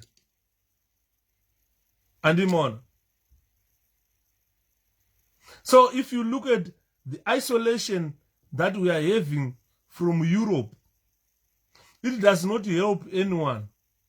So we need to choose to engage constructively with Europe and America. Let's not shout at them. Let's not abuse them. Because the Europeans are the same people who built our country. Pavakauya muZimbabwe, isati yakunzi Zimbabwe, raive sango ranga risina kana toilet. Mama musina kana one building, musina kana tara. Ataimbozwa tara kune chinhu chinogadzirwa chinonzi tara, chekuti tinondokura road totofamba usingatsike ivhu tasingazvizive. But these people, the Europeans, they came, they introduced this town system. Vakativakira dzimba, vakatidzidzisa kukanya zvidhina tichipisa. Ukada kuti Great Zimbabwe haina kuvakwa nezvidhina, yakavakwa nematombo. Imagine kuti uvake imba isina kana simendi inoibata, Great Zimbabwe haina roofing. Anditiona. Saka you find kuti taive nema-primitive ways of doing things, but modern way of thinking came with the coming of these white people to our country.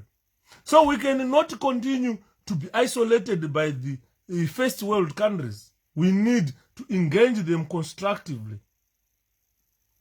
We need to strengthen our relationship with other countries. This isolation that we are suffering today, which you call, hey, sanctions, hey, it does not help anyone. ZANU-PF is engaging in violence because they don't want those sanctions to go. Because they have been looting, blaming sanctions. They have been doing corruption, blaming sanctions. So we are saying those sanctions must go. And on. Because we need them to stop looting. We need them to stop corruption. Tinema problems arikuda thinking. ZANU-PF pachayo haisitoti masanctions abve. Ndosaka vachiti vana vakadaro vanotuma vanhu kunoponda nezvidhina kunopwanya vanhu kuti international community obva vaona kuti havasati vareforma. And up to now they haven't reformed. Saka those sanctions, they are not going anytime soon. And we have learned a lot of things since 1980. We've learned a number of things that the Zimbabweans today can reflect on. Andimona nyaya tikutaura. Ezvinozvo hapasina ukatarisa muZimbabwe kana ndikakutarisa mese kuti vanhu vari kuZimbabwe mese makapedzisira rini kubhajeta. Gore mwedzi uno ndiri kuhora mari yakati ndichaenda grocery. Taitonyora list kudhara. Grocery. Grocery kwacho tonyora zvari kunotenga chakati mari yakati. Paunozoenda kubengi unongoziva kuti uno withdraw mari yakati iri kutenga chakati. So how many people are still doing that in Zimbabwe today? Kuti unotoenda uchiziva kuti unotenga grocery rese payday. Taitosara nemari dzedoro dedi.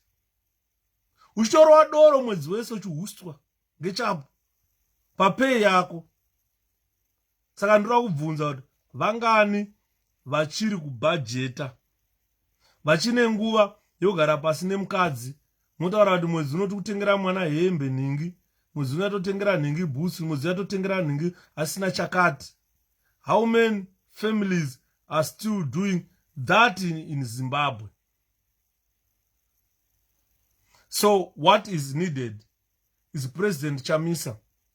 He is telling you loud and clear that he is going to stabilize or introduce a sustainable economy.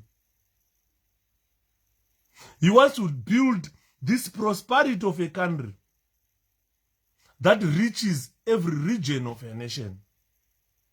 If you go today, kune dzimwe nzvimbo dzakaita nge regions like Bulawayo or ukaenda kunana Matebeleland regions, most of those regions were marginalized. Saka President Nelson Chamisa wakutaura kuti each and every region must benefit. There must be prosperity that can be seen by naked eyes. And if we look at nzvimbo dzatotara which were marginalized, most skills there, most infrastructure, if you look at technological revolution, it missed it. So we want to raise a Zimbabwe with high standards of living. Uchiti waiti kana wakabva kuZambia uchipita kana pane vanhu vakamboenda kuZambia nguva yaKenneth Kaunda, you can agree with me. I have been in Zambia on several occasions. You can agree with me. Waiti ukasvika pamusika paya paKomesa isati yavakwa, pasati pavakwa musika wakanaka unonzi Komesa uyo, pane chimusika chaivepo chaine majaradha paitengesera vanhu. Did waiti uchifamba muzvimajaradha zviya ukasvika panapa waiona pane barber shop.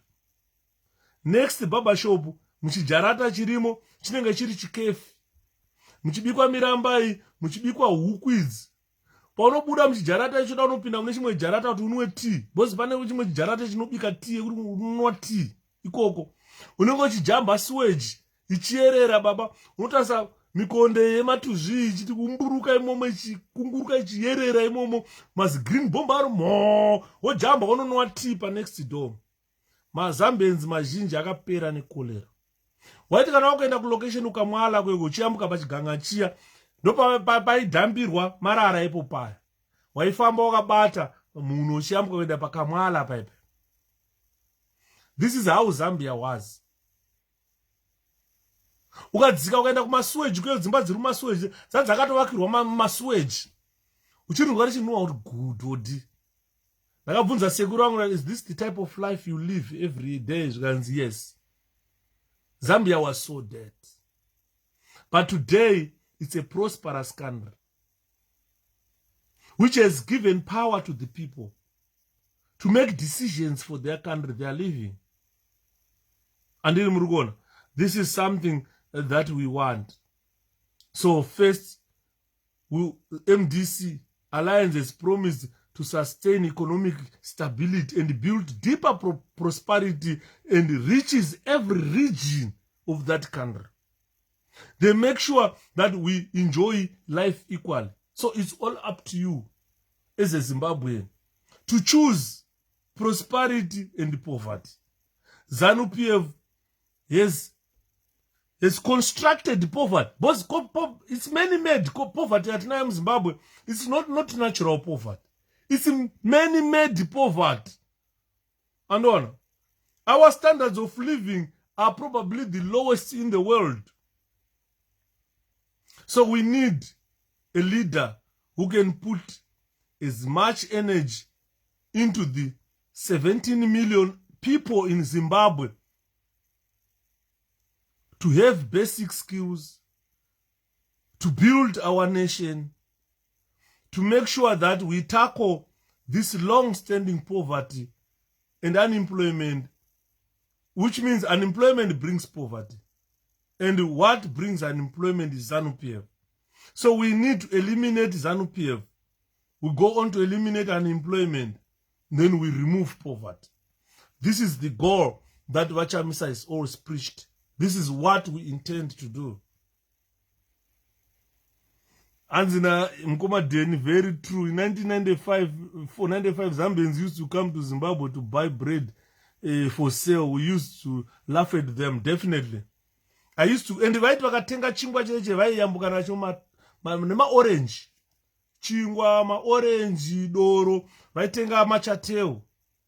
Fodya kuZambia waienda ne-Ewaristi ne-Madison. Dzaitengwa sema-hot buns baba. Chateo vaiti vakatora kota chateo mazambians amendo kupusa here kana vasaze doro noraya. Vaiti vakarivhura so waiona munhu achidhudhudzira kota chateo iyo kuti gichi okandapo. Over apos of what mwene apos muri rinango kuti ndikufuna kugura rinango chateo cha Zimbabwe tu chateo zoringe riripiru ngechitaka ndinoona achitenga imwe kota chateo dzamo diluta kuZimbabwe. Mazambians used to hit them dry. Anditi maona. So people should know that we have got a man who is preaching to you on daily basis. You are stoning him. ZANU-PF is stoning him to stop him to bring prosperity to the country, to stop him to tackle this poverty, this long-term unemployment of this country. After that, they tell you that this guy does not have a plan. This is his plan to tackle poverty, to tackle unemployment, to make sure that he stabilizes our economy, and that stability should reach every region of Zimbabwe. This is how 𝗀𝗶𝗺 is doing it. And I looked, when you speak other language, thank you, Nkomatembo. Because nyanja inindimi yawo anyanya kugona nyawo, but nyanja notaura and idimon. So you find that we seek to achieve another renaissance status, renaissance of status, something that will put Zimbabwe on the map. What we want is we want quality public life, ladies and gentlemen. Unozati unofanira kuti ukasangana nemupurisa ukasangana nemugadhi jero, ukasangana nemusoja, unogutsikana undasangana nemusoja wenyika. Kwete madhenda atiri kuona ari kufamba murodha ekuti ukafuridza anenge achadonha. Ndakachiseka kune mupana wangu anzi I wish you could speak in Ndebele one day engiyakhuluma nkomatemba. One day ndichakhuluma chete because ndakaona kuti vanhu vakandita nditsvaga girlfriend yechiNdebele inokudzidzisa Ndebele. Ndikati mane kuchembera kwandaita girlfriend yechiNdebele ishandisa Ndebele ndoiwana kupi. Saka ndakutoenda paYouTube pamalessons eNdebele ndozvipaka na 2 months chaiyo ndichikhuluma neYouTube ndodzidza chete. Ndoitaura chete Ndebele no matter what. Vakazongondiseka kuti nongozotadza kuzva ng'ala ng'o ng'o ameno zviriko here zvona ng'o kumatembelele anditi mona. Saka ndoda kuidzidzira. Pandakaita kuti ndawazinoona opportunity yekudzidza Ndebele, but pane zvakazovhiringa ndikati akana nchadi anditi mona. Saka President Nelson Chamisa has promised to build success of education in our country. And education is key to a prosperous country. Any skills that you can get them through education. And so you will find that our country, Zimbabwe's prosperity needs a solid education-based foundation. And this foundation is being laid by President Nelson Chamisa. He has said, mwana kuti asvike secondary school should not be the responsibility of a parent. That should be the responsibility of a nation. Kana mwana akuenda kuuniversity, that should be responsibility of a nation as well. Mwana anenge akwanisa kukwereta maloans ekuenda kuchikoro unodzidza kuita madegree ozobhadharawo zvake. Saka this is what empowerment our president has said. Once you have a solid foundation, you can even empower doctors. Vana vamuri kuona ma street kids ayayo, mune vana vekuti dai vakaenda kuzvikoro vari vana chiremba muya. Mune ma engineers muya. But because we have got a government that does not value human resources, they don't care about those kids sleeping on the streets. So President Chamisa said that should end. Then Andrew Mnangagwa by now, I should have resigned. Because even munasingaona ato munasina pfungwa dzakakwana andoona unonzwa mapenzi achitaura kuti ona Mnangagwa vaye mapenzi benzi rutaura Mnangagwa ibenzi. I didn't maona. So another issue that we have been discussed by President Nelson Chamisa, an issue that we have been even discussing with this fundraising committee, is about modernizing Zimbabwe.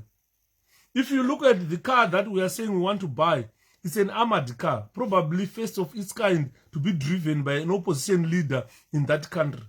Vatsangirai tried to bring a BMW X5 which was armored, but there were irregularities which were there to get that car to be used by President Tsvangirai.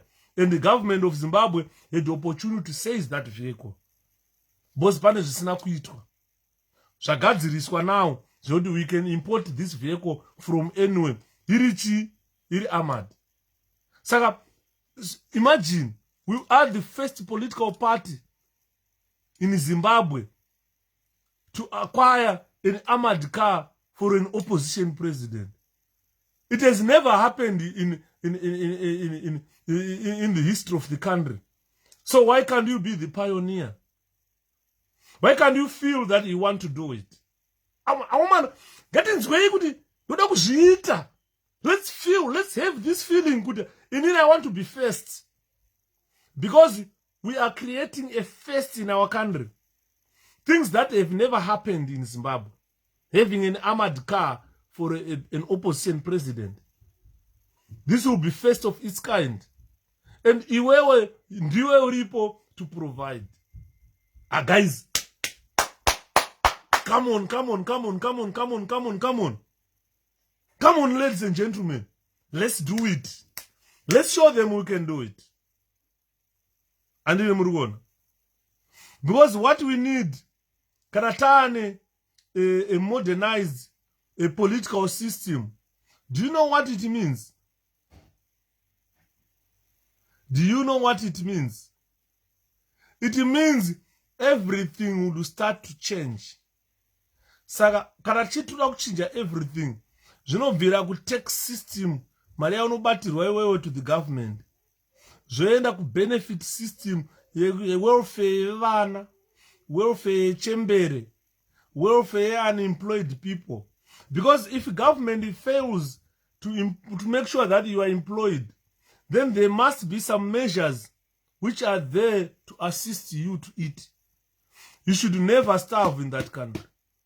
You should never fail to access high quality health system in that country.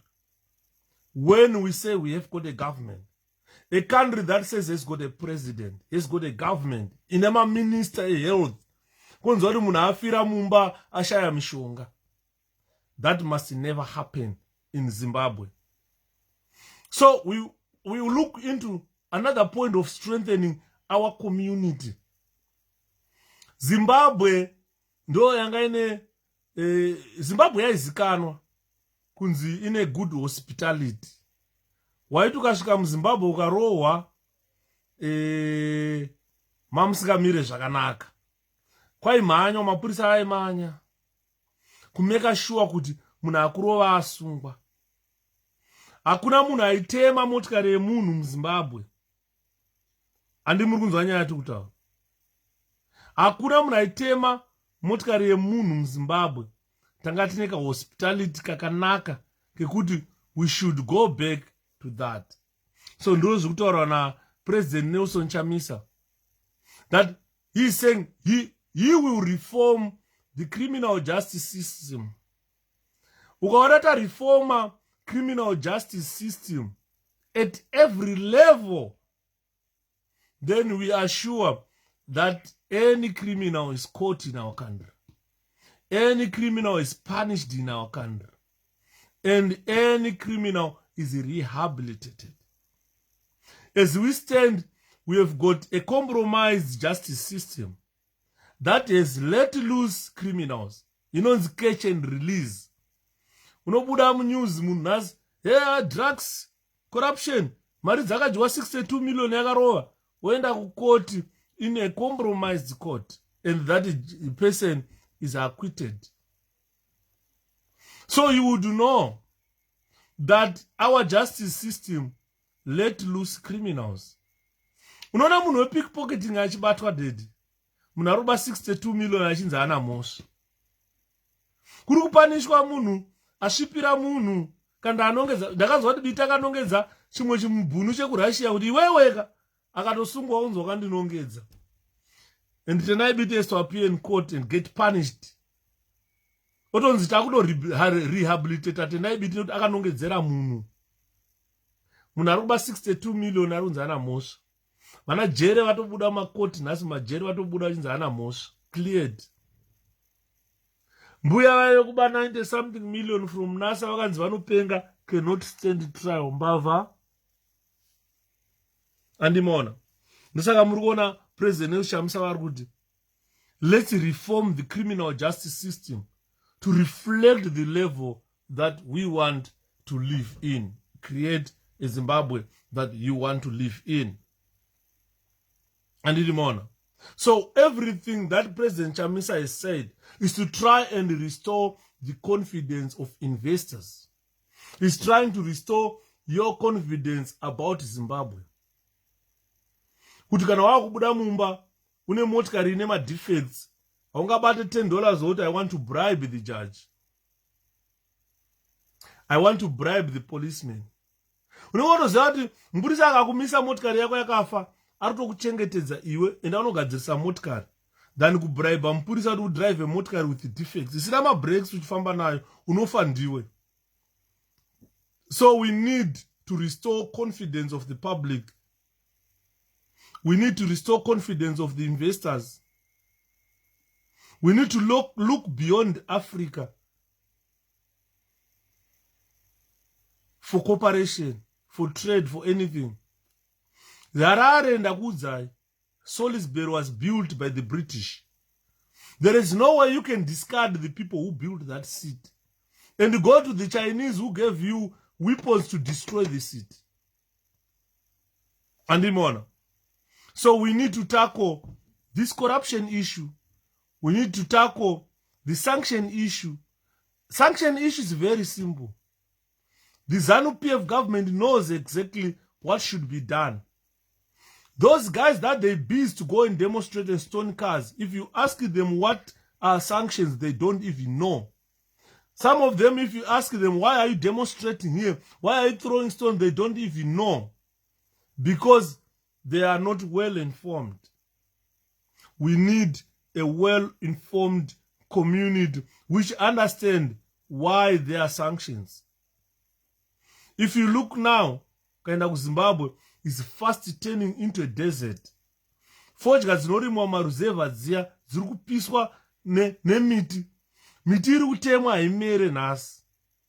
Gore rinomoda kupisa, gore rinouya moda kupisa, rinouya paseri moda kupisa, munenge muchitema miti yacho ichipera. That country's environment is degrading very, very fast. But tichazosvika 10 years, apa tasvika 30 years raagwenga kudhara. Hakusina miti. Unenge wakutanga uri kundava zinduna. Kwekuti kana wafunga kuti hamuna mvura dambonodhota kusango, unotanga wasimudza ivhu paite dust, panozosetla dust unenge wapedza kudhota. Kana usina kupedza kudhota unoonekwa nemunhu aroko kuti munhu uya ari kudhota. Ndakazoona kuti ndava zinduna.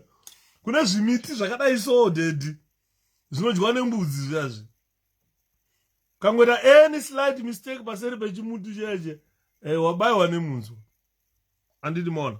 So we don't need that.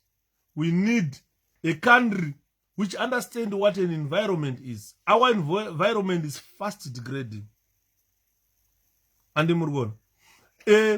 Ukanzwa chinzi we are below the world's poverty datum line. Ukaya ku UK, munhu anonzi poor, munhu akuwara nepoverty. Munhu ukapinda pamwe munhu murombo mu UK, mumba make, anenge achigara 3-bedroomed house. Each bedroom is furnished. Anenge ane fridge mumba make. Anenge ane computer. Ane smartphone. Ane leather chair. Ane makevi, matelevision aya. Ndo vanhu vanenge vachinzi the poorest people. Kana asingasenze, vanoenda vachimupa mari yekudya every month, vachimuteerera rent, akagara pamba. These are the poorest people in the UK. Chiimagina, kuZimbabwe kurunzi, you are below that poverty datum line. That means uri pai.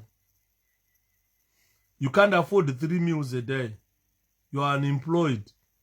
You don't have a sofa. Hauna mota. Muno, a poor person has got a car. KuZimbabwe, a poor person doesn't have shoes. Muno, a poor person can afford any type of shoe.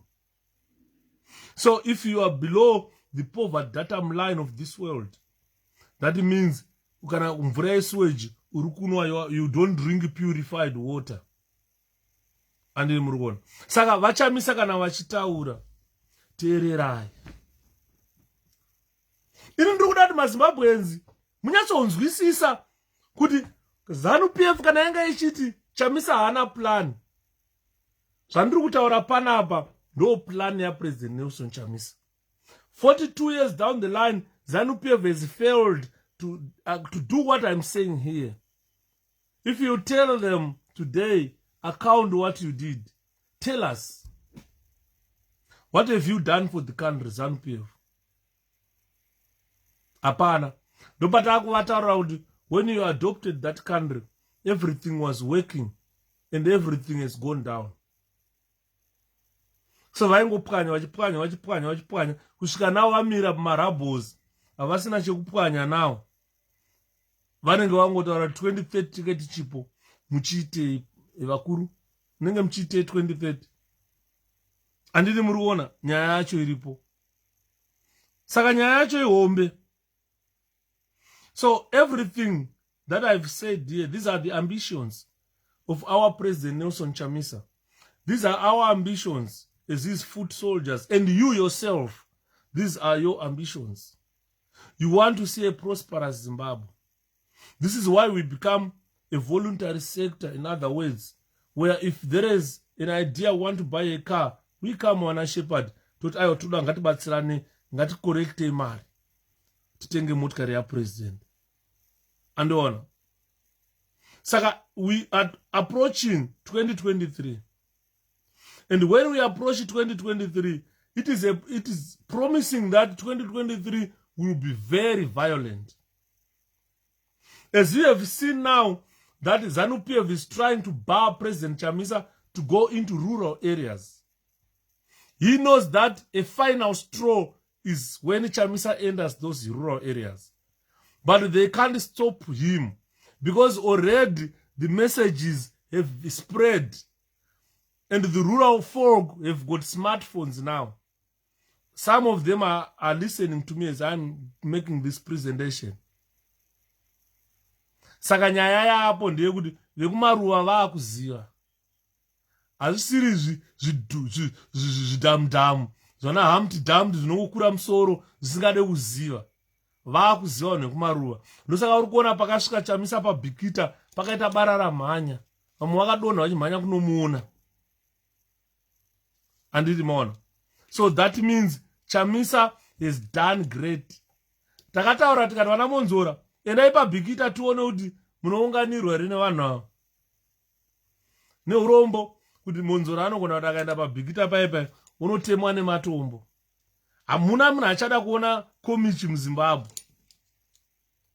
Ndotomutyira kuti kana paanofamba 𝘀મિchi anogona kungotakwa nemabwe.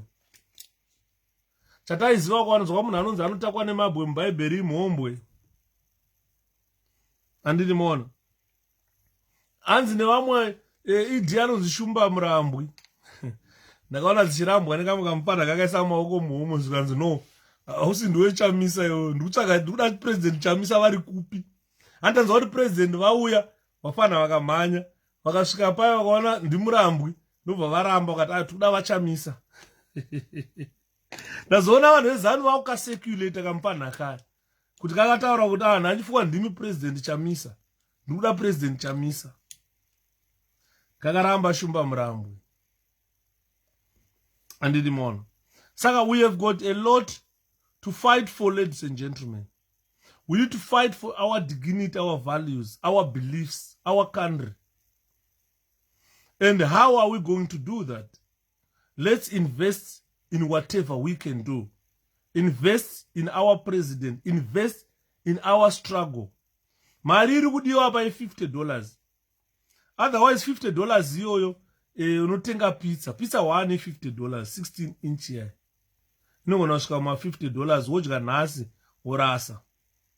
Saka what we want to do is when we invest there, we want to cast in a man who's going to deliver economic stability. A man who will bring reforms to our education system. This is what we are fighting for. A man who expand the welfare system to those unemployed, to women and the children suffering. Vasina kudya, vachipuwa kudya. A man who create harmony in our country. Who will stand by the poor people and make sure that every Zimbabwean's quality of life is raised above poverty datum line of this world.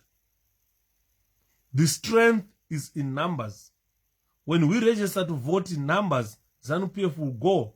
When we contribute to whatever cause in numbers, then we can achieve whatever we want.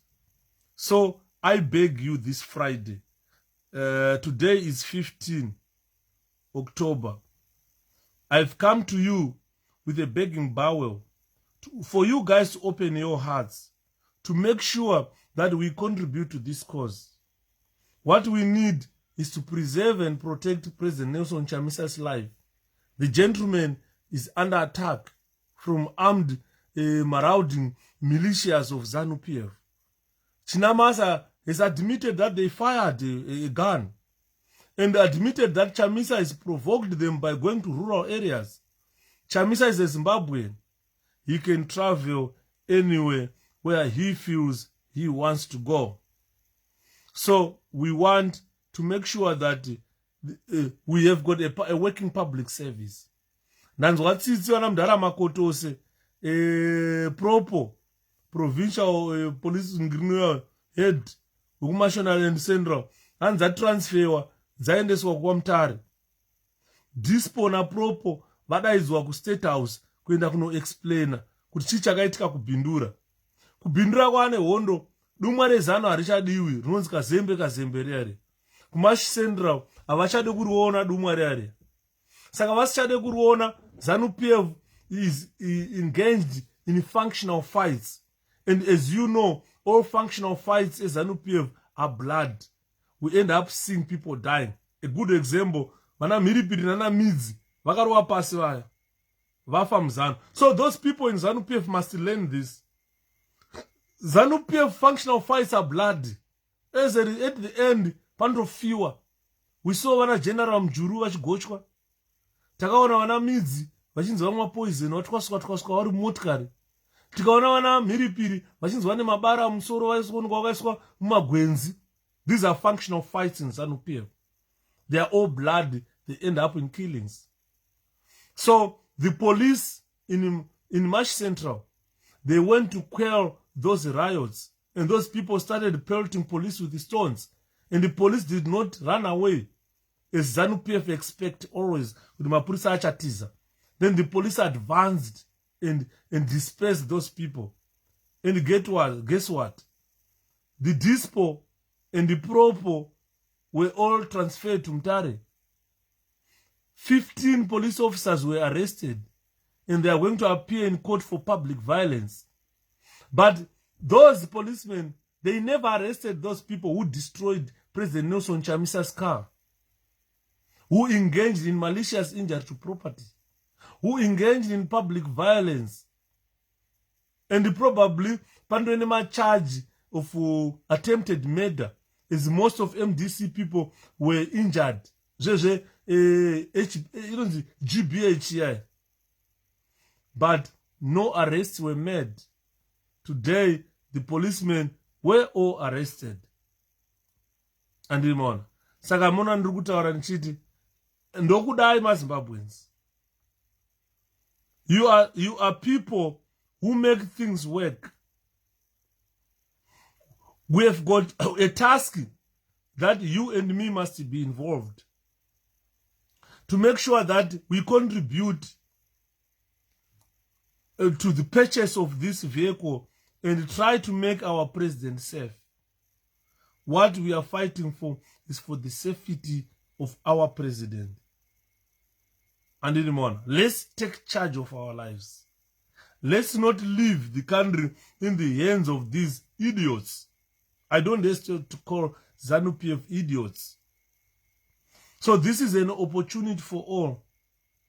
When ZANU-PF goes, then you determine your life. And my rights ako ndo ari kuchemerwa kunzi you must earn them. You must not struggle for them because most of these rights you were born with them. What we need is just a government that can promote those rights. Ladies and gentlemen, rural areas edu Vachamisa has set targets for creating affordable homes in rural areas. Believe me, Vachamisa has gone around the country assessing the living conditions of people in the rural areas. And Vachamisa has said there is need for affordable homes in rural areas, which the government has never even tried to build for the people. So he said his government is going to explore to ensure a proportion of the housing or the housing development is made to rural areas. Everything must be available at an affordable price to local residents in those areas. Unonzwa munhu achiti Chamisa hana plan. When I'm saying this, I'm like laying down President Nelson Chamisa's plan, especially when you look at what he said about the rural areas. He broke down when he saw the living conditions in our rural homes. If you ask them, Anzi, sanction, sanction. They can't go and tell people that it's looting and corruption that has destroyed Zimbabwe to this extent. And so we want to achieve our goals, ladies and gentlemen. We have got common goals of getting Zimbabwe back on its toes. Zimbabwe has been on its knees for too long, and those people driving the economy of the country, they don't care. Mutuli doesn't care. He doesn't live in Zimbabwe. He doesn't care whether you die of poverty, whether you die of malnutrition or diseases. He doesn't care. This is why you see he has got a propensity of lying when it comes to the economy of Zimbabwe. And those outside who economists said Zimbabwe dollar is plunged 93% against US dollar. That means the country's economy is on its knees. We need reforms. We need a country that we can be proud of, you and me and the coming generation. And in Murgunzo. Saka, President Nelson Chamisa's plans and the policies are clear. It's only people who do not have plan for that country who can tell you that the gentleman has got no plan. I have spoken a lot about education. Today, our children are going to school once a day, once a week. We used to go 5 times a week. And most of us failed 5 days a week for 11 years. Kokuzoti vana varikuenda 1 day a week, are they going to pass? And education for those children must be the priority of a government. And ZANU-PF has never taken that as a priority. So Urugunzwa Vachamisa Vachitaura, well, he's going to reform even the recruitment of teachers. He's make sure that the training of teachers is par with other countries' standards. And the methods of teaching, Vachamisa Vakataura vati vana madzisukuru avakuita asi ndizvo. Takona zvibhagera maticha vachita headbutting vana. That should not be so. Andimona. Saka vaitaura vachiti even my records ema results ezvikoro, they are not pleasing. So there is need for a fundamental reform, especially in education system, which should be similar to our health system. There must be fundamental reform that see prosperity to these issues. And more, if you look for generations, ZANU-PF has been at helm. They never considered education as important. The first few years, we were given free primary education because by then, taisponswa nevanhu vanga vakapromisa kuti aiwa tichakubatsirai first few years. Pakangopera that help, takatanga kunzi bhadharai $3 to primary. First, if I can remember, 1985 was the last year for free education. 86 tatakubhadhara. Kubva 1980 tainwa madzetse pachikoro, taipiwa tumukaka, taipiwa maheu pachikoro nemazowe. Break time tasingaende kumba taimwa maheu ainzi madzetse.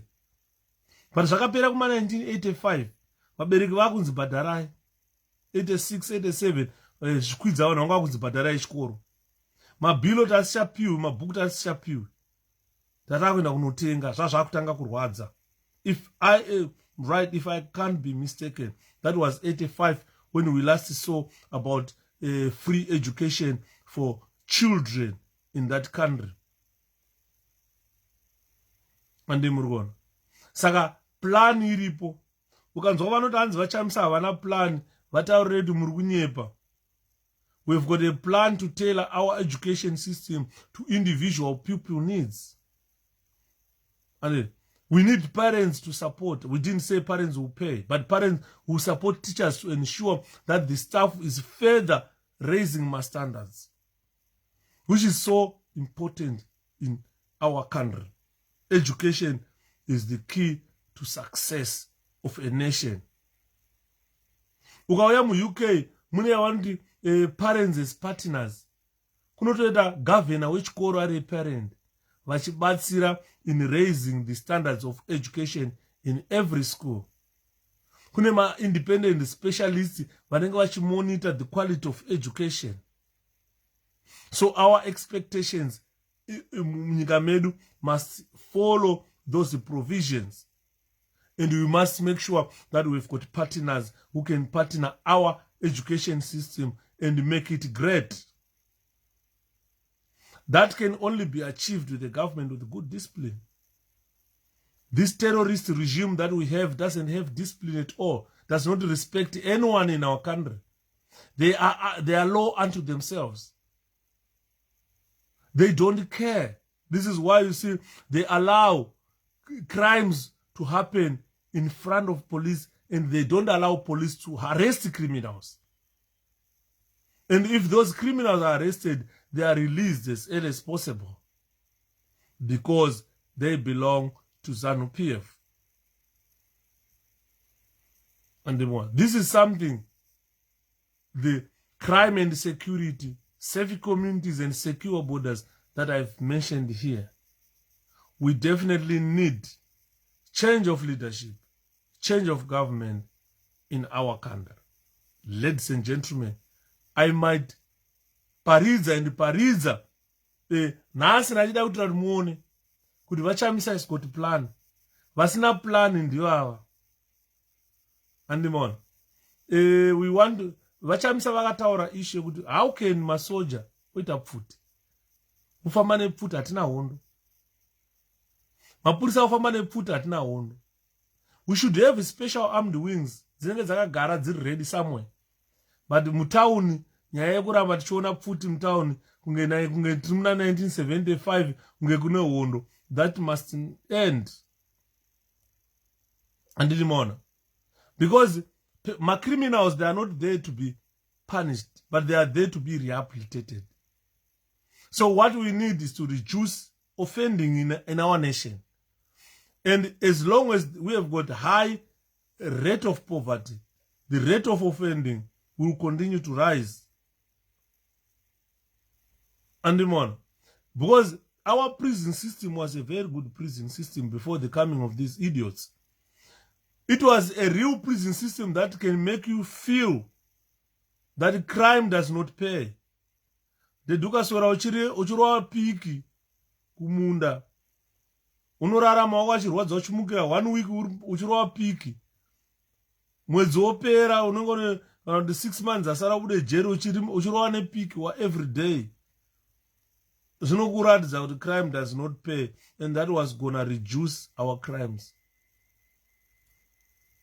And more. Saka tasvika pa a point where there is no return. If we allow election theft again in 2023, then that means the country is doomed forever. And let's try to protect our president so that we get to 2023 with the President Nelson Chamisa and let him contest and beat Mnangagwa. Because the choice is yours and the choice is mine. God will just do what you choose. He approved that. And the more. Saka naizvozvo guys, regai ndiperere pano. Tizonzwa. Vane ma pledges vai come to my inbox. Togadzirisa collection yacho.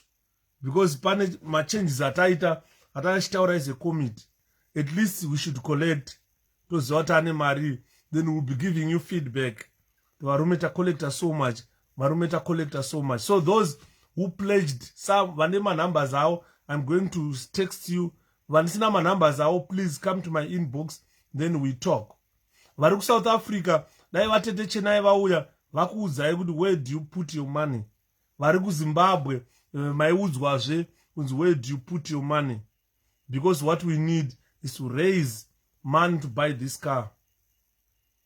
I know we can do it.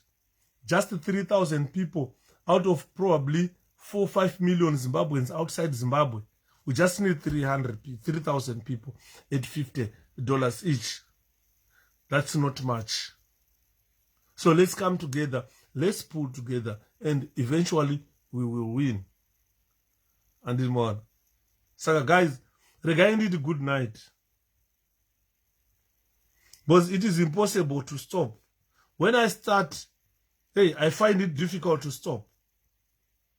Because I've got a lot to share with you. This is why you see I go for 2-3 hours talking. To make sure that you really see the bigger picture. Andidi manzo. Saka ndikukumbirawo mari yenyu wakomana titenge motikari. Ndikukumbirawo semwana wenyu weZimbabwe.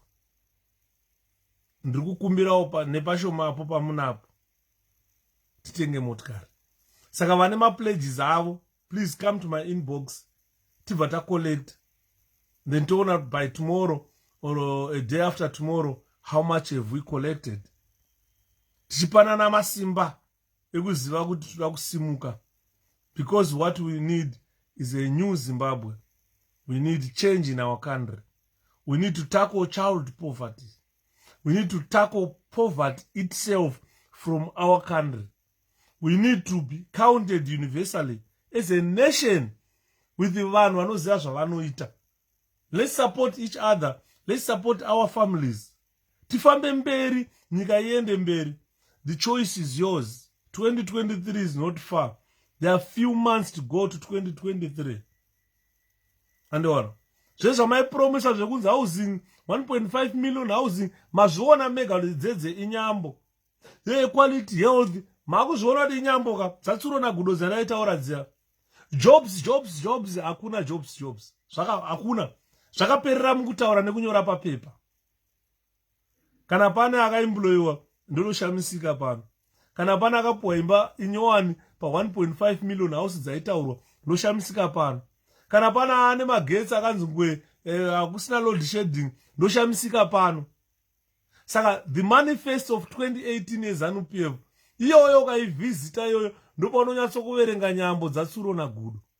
It will go in Book of Guinness, that manifesto, that it is the only political party in the world that went on to write a manifesto that they failed to meet even one thing. That's ZANU-PF for you. And in more, what they wrote is their manifesto. They can't sustain it. They can't follow it. They can't fulfill any of them. Vakunda zvekunovhura musika wema-vegetables kwamutoko zvakazvisimwa manifesto hazvinambonyorwa.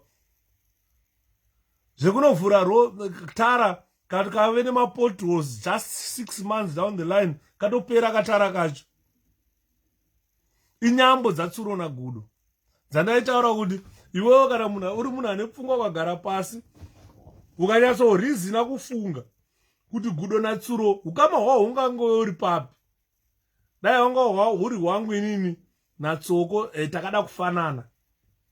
Endo zvinogona kuita ndakabva kumakudo ko tsuro. Kana mambava atsuro nagudo zvakatosiyana. Hazvingamboite ukama. Ndozviri kunyorwa neZANU-PF. Paivapo tsuro nagudo. Tsuro wakabika doro ukapisa kutenderedza musha. Sekuri gudo wakauya wakasviba mumaoko achinzi endai muchinogeza svika doro rapera. Vakadzokera vasina kunwa doro iroro. Ndo housing for 1.5 million houses by 2023 dzaitaurwa naED. Ndo nyambo dzamunonzwa achitaura kuti RTGS is the strongest currency in the region. Idzodzo inyambo dzatsuro nagudo dzotaurwa nasekuru nevazukuru avo. Akura mundaraunda yawo. Ndo zvangadai achiudza vazukuru vagere kumusha. Noti kuudza the nation, the whole nation, with the doctors, professors, ma-teacher, ma-engineers, ese akagara pasi achiudzwa izvozvo. Achitoombera mhuri nemhuri. Ndakati ndo ma-stupid manje. Ndokushandiswa kusina nebasa rese. unogara pasi kuudzwa zvinhu zviri impossible.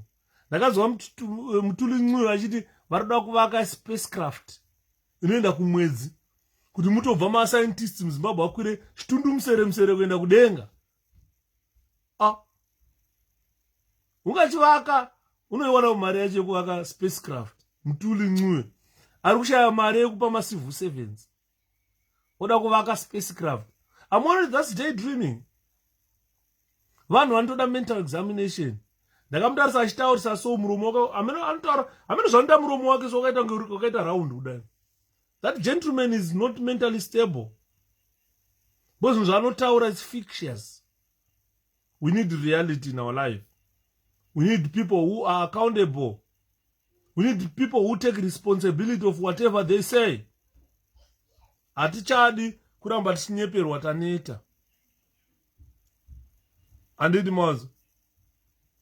So we need the people who help protect Zimbabwe interests. We need a government that protects Zimbabwe citizens. Our interests and as citizens must be protected by our government. Ndo government iri kunzi navachamisa uyai tigare pasi tivake. Ukanzwa munhu achiti chamisa hana plan, enda noteerera presentation yaYuda. Ndo mune plan yachamisa. Mundiregererawo kuti ndaburisa zvigure zvevakuru. Kuti plan munayo mudhara tikuiziva. Ndo plan yenyu. Because plan yemunhu hainetsi kuona.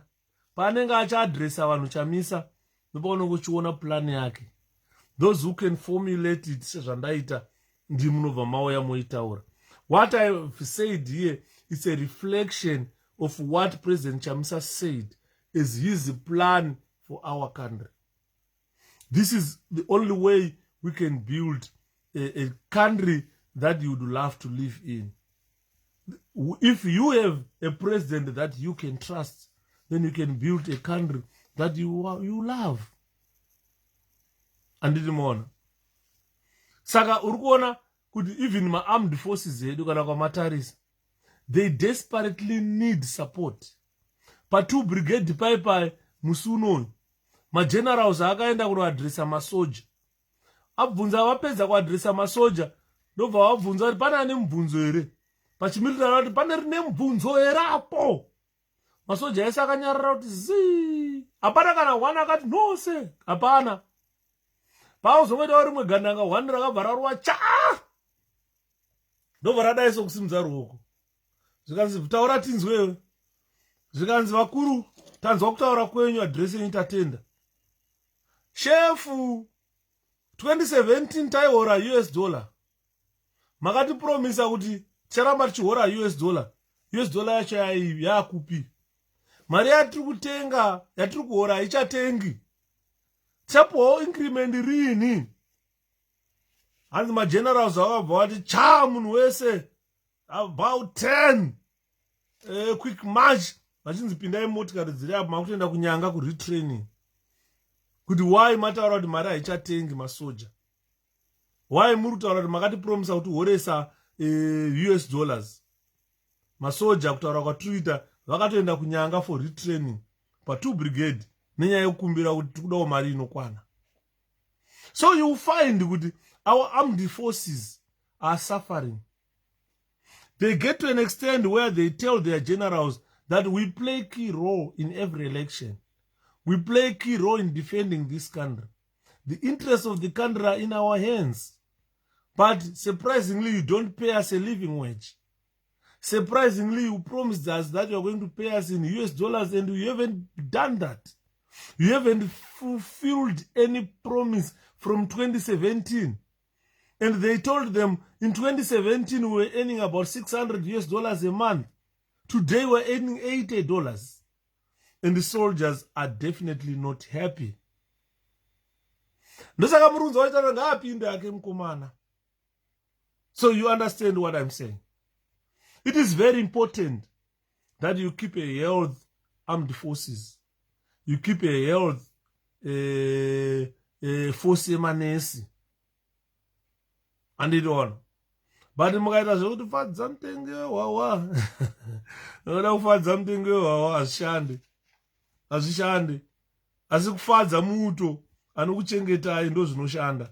Akuna kuti muto wekuti akanzwa kuti gupfu totobvisa inifomu otiza orega kukudhifenda hazvina kumira zvakanaka, because mauto edu aya ndo anogona kuti tite quality life munyika medu, and vachamisa is crying for excellent quality of life for every Zimbabwean.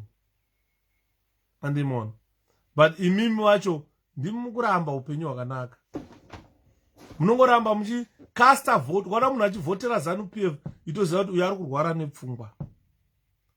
Unotoona munhu achitopinda mubhaloti akabata ballpoint achinoisa X pazanu, ofunga kuti uyu munhu ukamutarisa hana bhutsu, hana kana quality of life, hana kana chaanacho. Saka ladies and gentlemen, ndingataurisa dzatoo kuma-12 naida kupedza na 20 past bandazopfuura ne35 minutes. Let's hope our guest of honor tomorrow might pop up timbotaura to clear air on the issue of funding, on the issue of fundraising. Zviri kutaurwa nevanhu tobatsirana. Inini ndoitwa wenyu shepherd dude.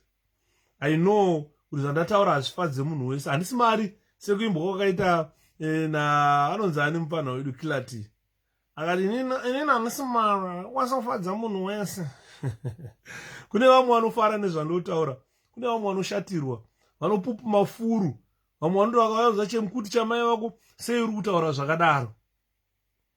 Andimona chinonetsa nchekuti vazhinji vakachengeta imbwa kumusha munozviziva imi kuti hadzisvinuri musi mumwe chete, dzinoona padzakasiyana siyana.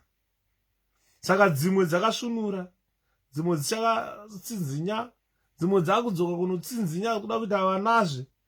Nzara inokutuma kuita zvausingadi, unopondeswa vanhu ukafa nenzara.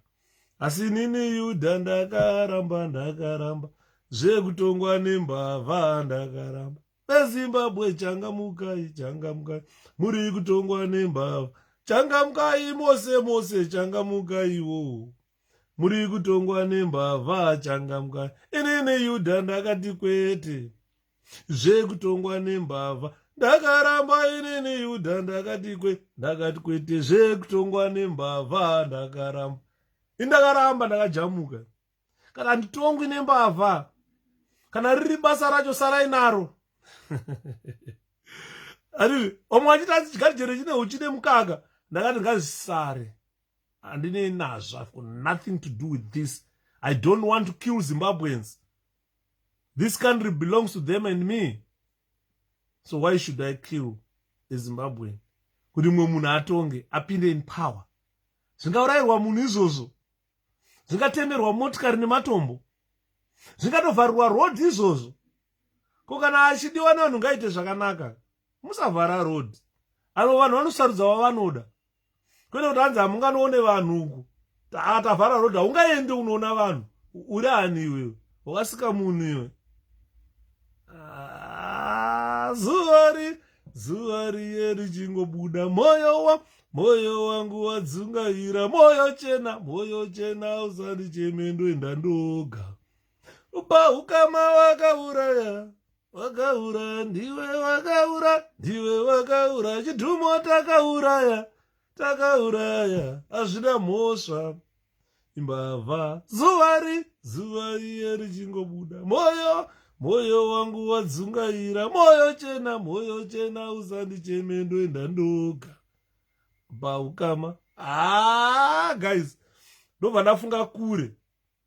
Ndine pamwe pokuti ndikaimba amai nababa ngati musandicheme kana ndava nezano, okumbirai kumudzimu ndifambe zvakanaka. Kana ndapinda musango, sango rine zano. Hanzi kana ndapinda musango rine zano, kumbirai kumudzimu, vadzimu ndifambe zvakanaka, ndosvika chete. Handiti maona? Ndo patozosimudzira nedhirihora. Vanogara mudhirihora vakomana. Dhirihora rebhanje, musare zvakanaka naye. Enjoy. I hope you have enjoyed this presentation. Kazhinji kacho ndarasakalaiti silence means confused, contented or confused. I know panapa munenge makunyatso pay attention kumeka sure kuti muri kunyatsonzwa here zvandiri kutaura, but sometimes munobva mazonyanya kunyarara, mibvunzo hamubvunze,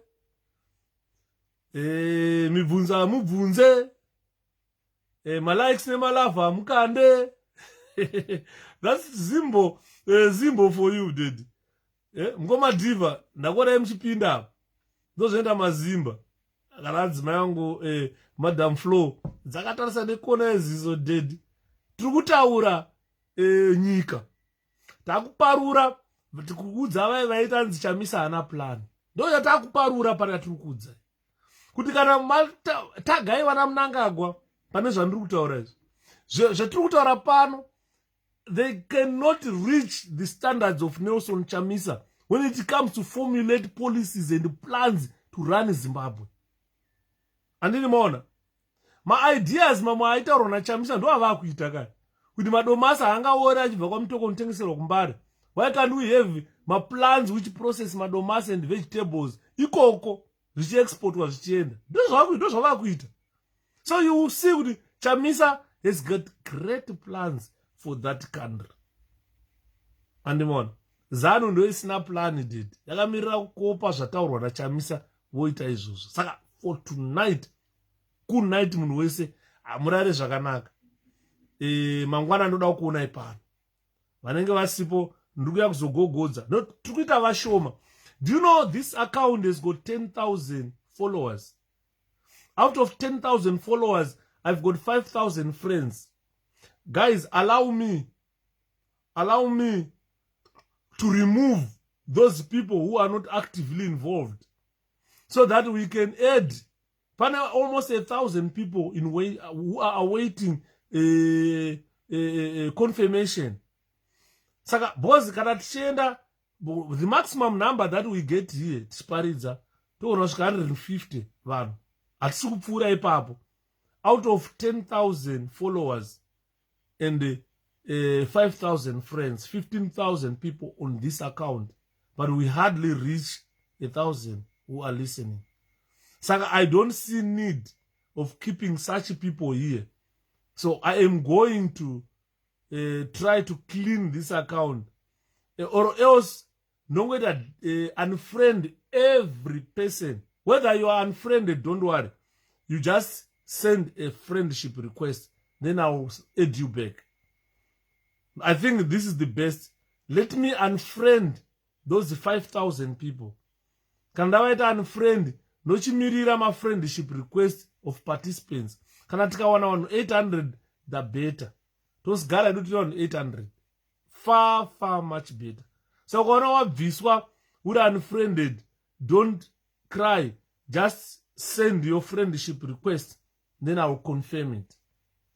Zviri nani, because vane mazita ari common ava ndinosiya. Kana ndasvika rakanzou Patrick Nongo andosiya, musharukwa ndosiya, Florence Makombe ndosiya, bondoziva kuti ava vanoparticipate. But there are other people that I've never seen here.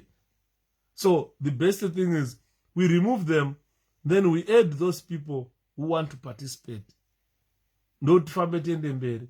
Because out of 10,000 people who are following me and the 5,000 friends, tukuchema 3,000 out of that 15,000 people. Tukuchema 3,000 at $50 each. Ingadaisi kutaura kwandikuita nhasi tatotenga motikari. Takakwanda stereki para, we are more than the number that we want. But we can't reach that number because tinema placeholders. Vanoziva vakamboita metsika, anditakaita medzima placeholders, munodziziva kadzi grade 1. Ndodzatinadzvo pana ma placeholders. Saka let me start unfriending people right now. Ndichingopedza live on Facebook, ndaakuenda kunoita unfriend vanhu. Nongoti uyu unfriend. Ukaona waitwa unfriended, don't worry. Just ndikakuita unfriend, ndikaona uchiisa friendship request, noziva kuti munhu anoparticipate. Ndobva ndakuconfirm. But I'm going to unfriend 5,000 friends so that I can start add vanhu vanoparticipate chete. Don't be disheartened ukaona waitwa unfriended nogona kuenda ngobatanidza. Saka kana waitwa unfriended, make sure kuti you send me a friendship request, because ndo paunozopesera makwanda kungo tine vanhu vezanu PF vanenge vapano vazara, because vanhu vezanu vanotimonita. Chipatee chitaura mapolisi zedu vanenge vachikopa vachinyora manotsi vachienda vachinoudza vana Mnangagwa kuti ndozviri kutaurwa nana Yudha ndokuti nyika iende mberi. Isusu vekwedu hauvaone ipapo. Kana kutwita kwa president watasa mafigures evanhu varipo, Chamisa has got over 6-7 million supporters, but ukaenda pa Twitter ya president vedu haisi kusvika kwese ikoko. I don't know what's the problem with the Zimbabweans. Andimona saka chigumura chatanga izvozvi, tosara edu nevanhu kana 100 362 pana tikasara 362 still tenge chingotaura nyaya dzedu tichienda mberi tichidzisana. And nekushare. The other important issue is to share these videos. Wangobaya share button pako inoenda pako. Vamwe vasingandiziva vanozoiwanawo kwako iko woteererawo. Ezvo ndakutoona macalls andakuwana, mamessages andakuwana, ndasana mbokunzwa mukoma. Mukoma hapa ipa makataura zvakanaka. Mumwe achitaura dambo wakatadza Shepherd, wakataura Pfumvudza, una idea. Rega ndikudzidzise chonzi Pfumvudza chi. I welcome all those. And so the most important thing is let's share these videos to reach my resettlements area, maruzeva, rural homes on vane mafona. Vanongoteererawo paakwanisa nedata ranaro otopedza. Saka the most important thing is let's share my videos iwaya. And ndakutotanga chigumura ndichipedza, I'm going to unfriend 5,000 people, and I make sure kuti anenge aita re-add noziva kuti uyo is active member. Post never dead accounts evanhu vamwe pamwe vakatofa atingochengeta. Ndine 1000 requests andisina kuconfirma, tingofunga kuti vanhu varipo. Hanzi togara tiri pano asi hatisi mafriends. Handiti maona atete nino. Saka we need vanhu vakaita semi to be there. Vanhu vamwe the rest avambomberai yavangoita mafriendship requests, vaita maplaceholders, bye bye. Tosara nevanhu vanoparticipate. Inini I salute you all guys. Enjoy your night. Good night. As but the brother azviitwo here kuti muinvite president vambotaura mugroup. We can invite president vari pa space. I think tomorrow tinawo pa space. Panapa we can invite them. We can invite him vakauya. Tikavakumbira kuti president vana venyu vari kunzwa muchitaurawo pakanzi the rebel. So vanokwanisa kuuya. But what I advise people is kuspace kwakanaka. Both vanhu vekuspace can join nyangwe asiri friend or what. Chava requesta one day vambouya president. Vanongouya for 5 minutes. But the problem yandinozoona manje isusu we should not associate with him a lot, because isusu vana Shepherd tiri radicals. Zvandotaura panapa kazhinji kacho mwana ndichitaura nezvapresident nechitaura ndichisamariza zvavanenge vachitaura kazhinji. Pandine pangu pandozotaurawo zvangu ndega manje zvokuti isogona kudzosera kana kurwa kwacho tokugona. Vachamisa doesn't like that language. Andini maona. He cannot associate himself type of language yakadaro. Because isi tiri mauto kana taakutaura chiuto, taakubvisa vana Chamisa, taakutaura chiuto. Chekuti jambanja tinorigona. Ndosaka mainzwa taimba kaika kuti mukoma Yudha vauya. Oh iye, jambanja na mukoma Yudha vauya. Oh iye, jambanja na mukoma, jambanja na Yudha na mukoma. Anayu jambanja na Yudha. Ikavava kaitatika kakarwa tiri muFF taakuenda kwatiri kuenda. Ndaitotaura vafana vangu kuti vafana isi tiri machinja. Hatibvumirwe violence. Asi ukati ataka aiwa tokudzosera. But self defense is allowed. If ukandorova mbama handizogarika kuti wandorova mbama. Saka ndopata vana namobilize vafana vangu kuti jambanja na Yudha namukoma, jambanja namukoma, jambanja namukoma Yudha vauya. Oh iye, jambanja na Yudha, jambanja namukoma, jambanja namukoma. Saka ikakaka taikarova kana taakuenda kumacampaigns. Kana mazano kuHarare isisina mazano aisvika achipwanya zvinhu. mamwe mavo akamboda kuzviita tikamuti kudhafuka kwawakaita tokutushura manje pabhorodheo paya takasangana mamwe mavo akada kutikandira matombo tikamuti tokutushura iwe Biti akamuudza akati kwarare east hatizivi violence isu ukada kuya neviolence nepovho dzaunotora kumbare dzikaizi tikazoti let loose wafana wedu unokuwara handiti maona saka akabva aita retreat tibva tamurova paelection you understand saka regai nditi good night dzatokwana 12 o'clock ndatopfuudza time vanhu vari kucomplaina kuyoutube kuti mavideos aakarebesa saka ndovataura kuti ma live on Facebook techingenja chipindura mibvunzo. Thank you Molen, thank you so much. I will talk to the president one day tokwanisa kuzongova eda for few minutes botaurawo zvavo zvavanoda kutaura topedza anditika good night. Plus munoziva kuti president vedu vachamisa havana kumirira Yuda chete vakamirira the whole nation vari requested everywhere.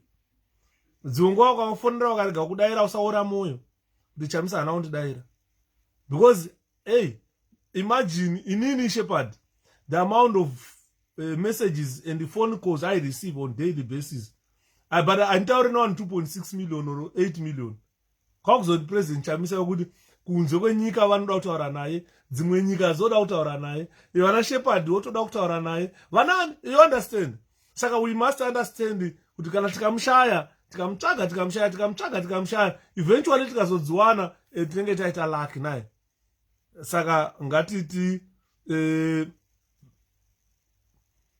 kana tichikwanisa totenga airtime yedu.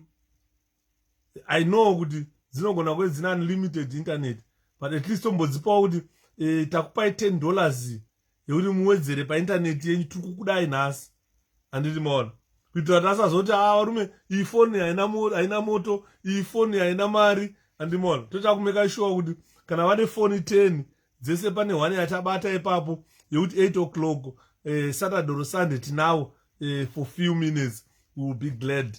I think dziri kunzwa zvandiri kutaura so we will request kuti tive nawo president one day. Don't worry ladies and gentlemen, that can be arranged.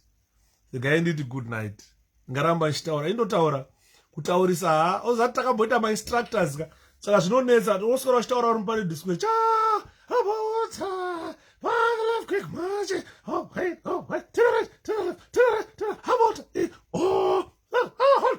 I don't know life yedu yangu kuna tichingoita every day I'm sick of